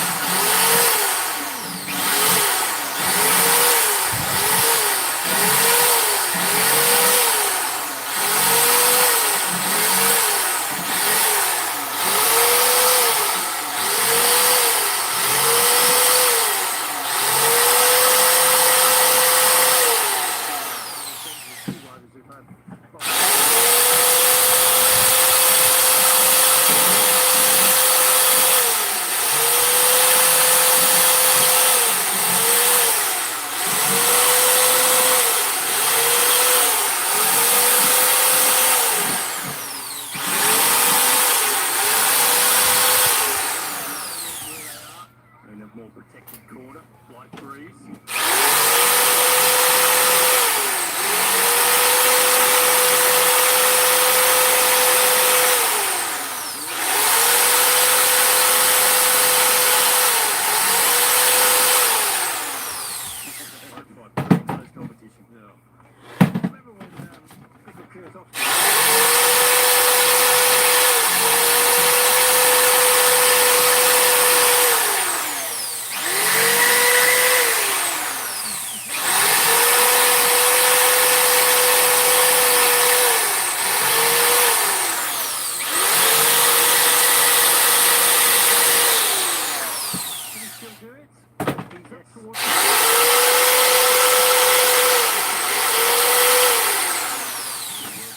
Last year, I'll tell you, we were thinking that James Shaw was going to win today, and Kwiatkowski, took it away from him, and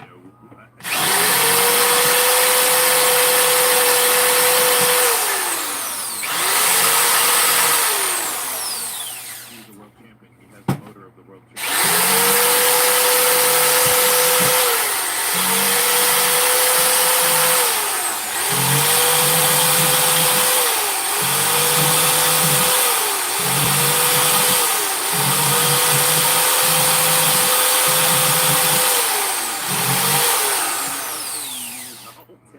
He's been around for ages, He's isn't just a he? little kid, and then he started to show us his power on the road. It was quite incredible. And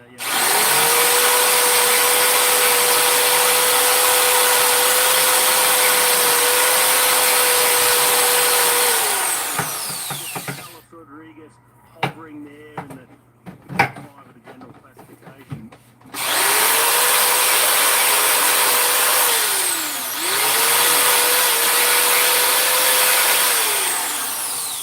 COVID this morning, Pitcock out of the race today as well. Yeah, that the team could really use something to put a bit of wind in their sails. I think so. I mean, these chariots that we picked throughout.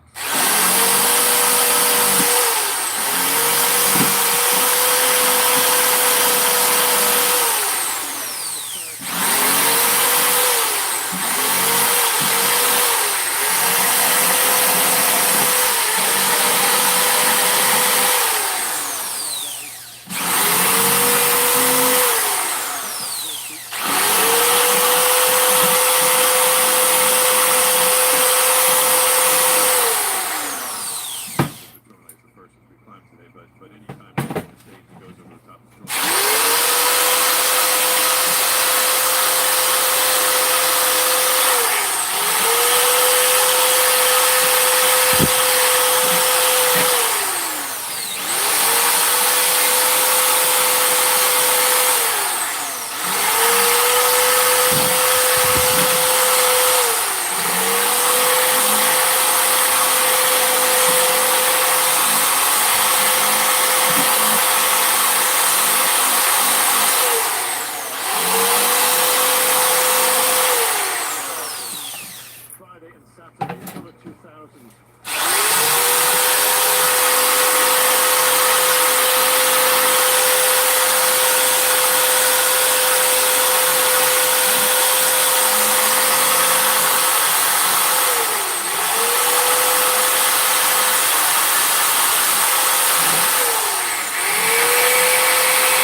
It's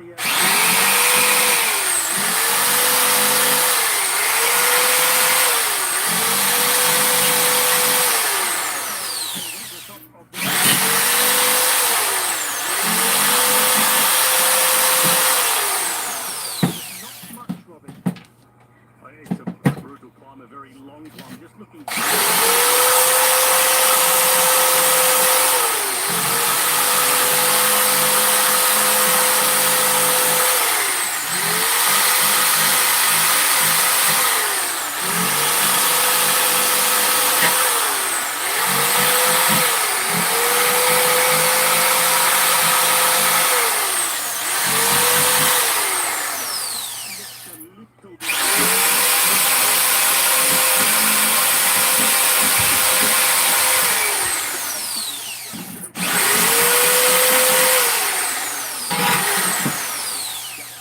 His rhythm and his style. But back in the peloton too, Carlton and JV, I always look at the faces of the riders, try and get a little bit of a read. Remco Evenepoel, he's certainly enjoying this edition or this version of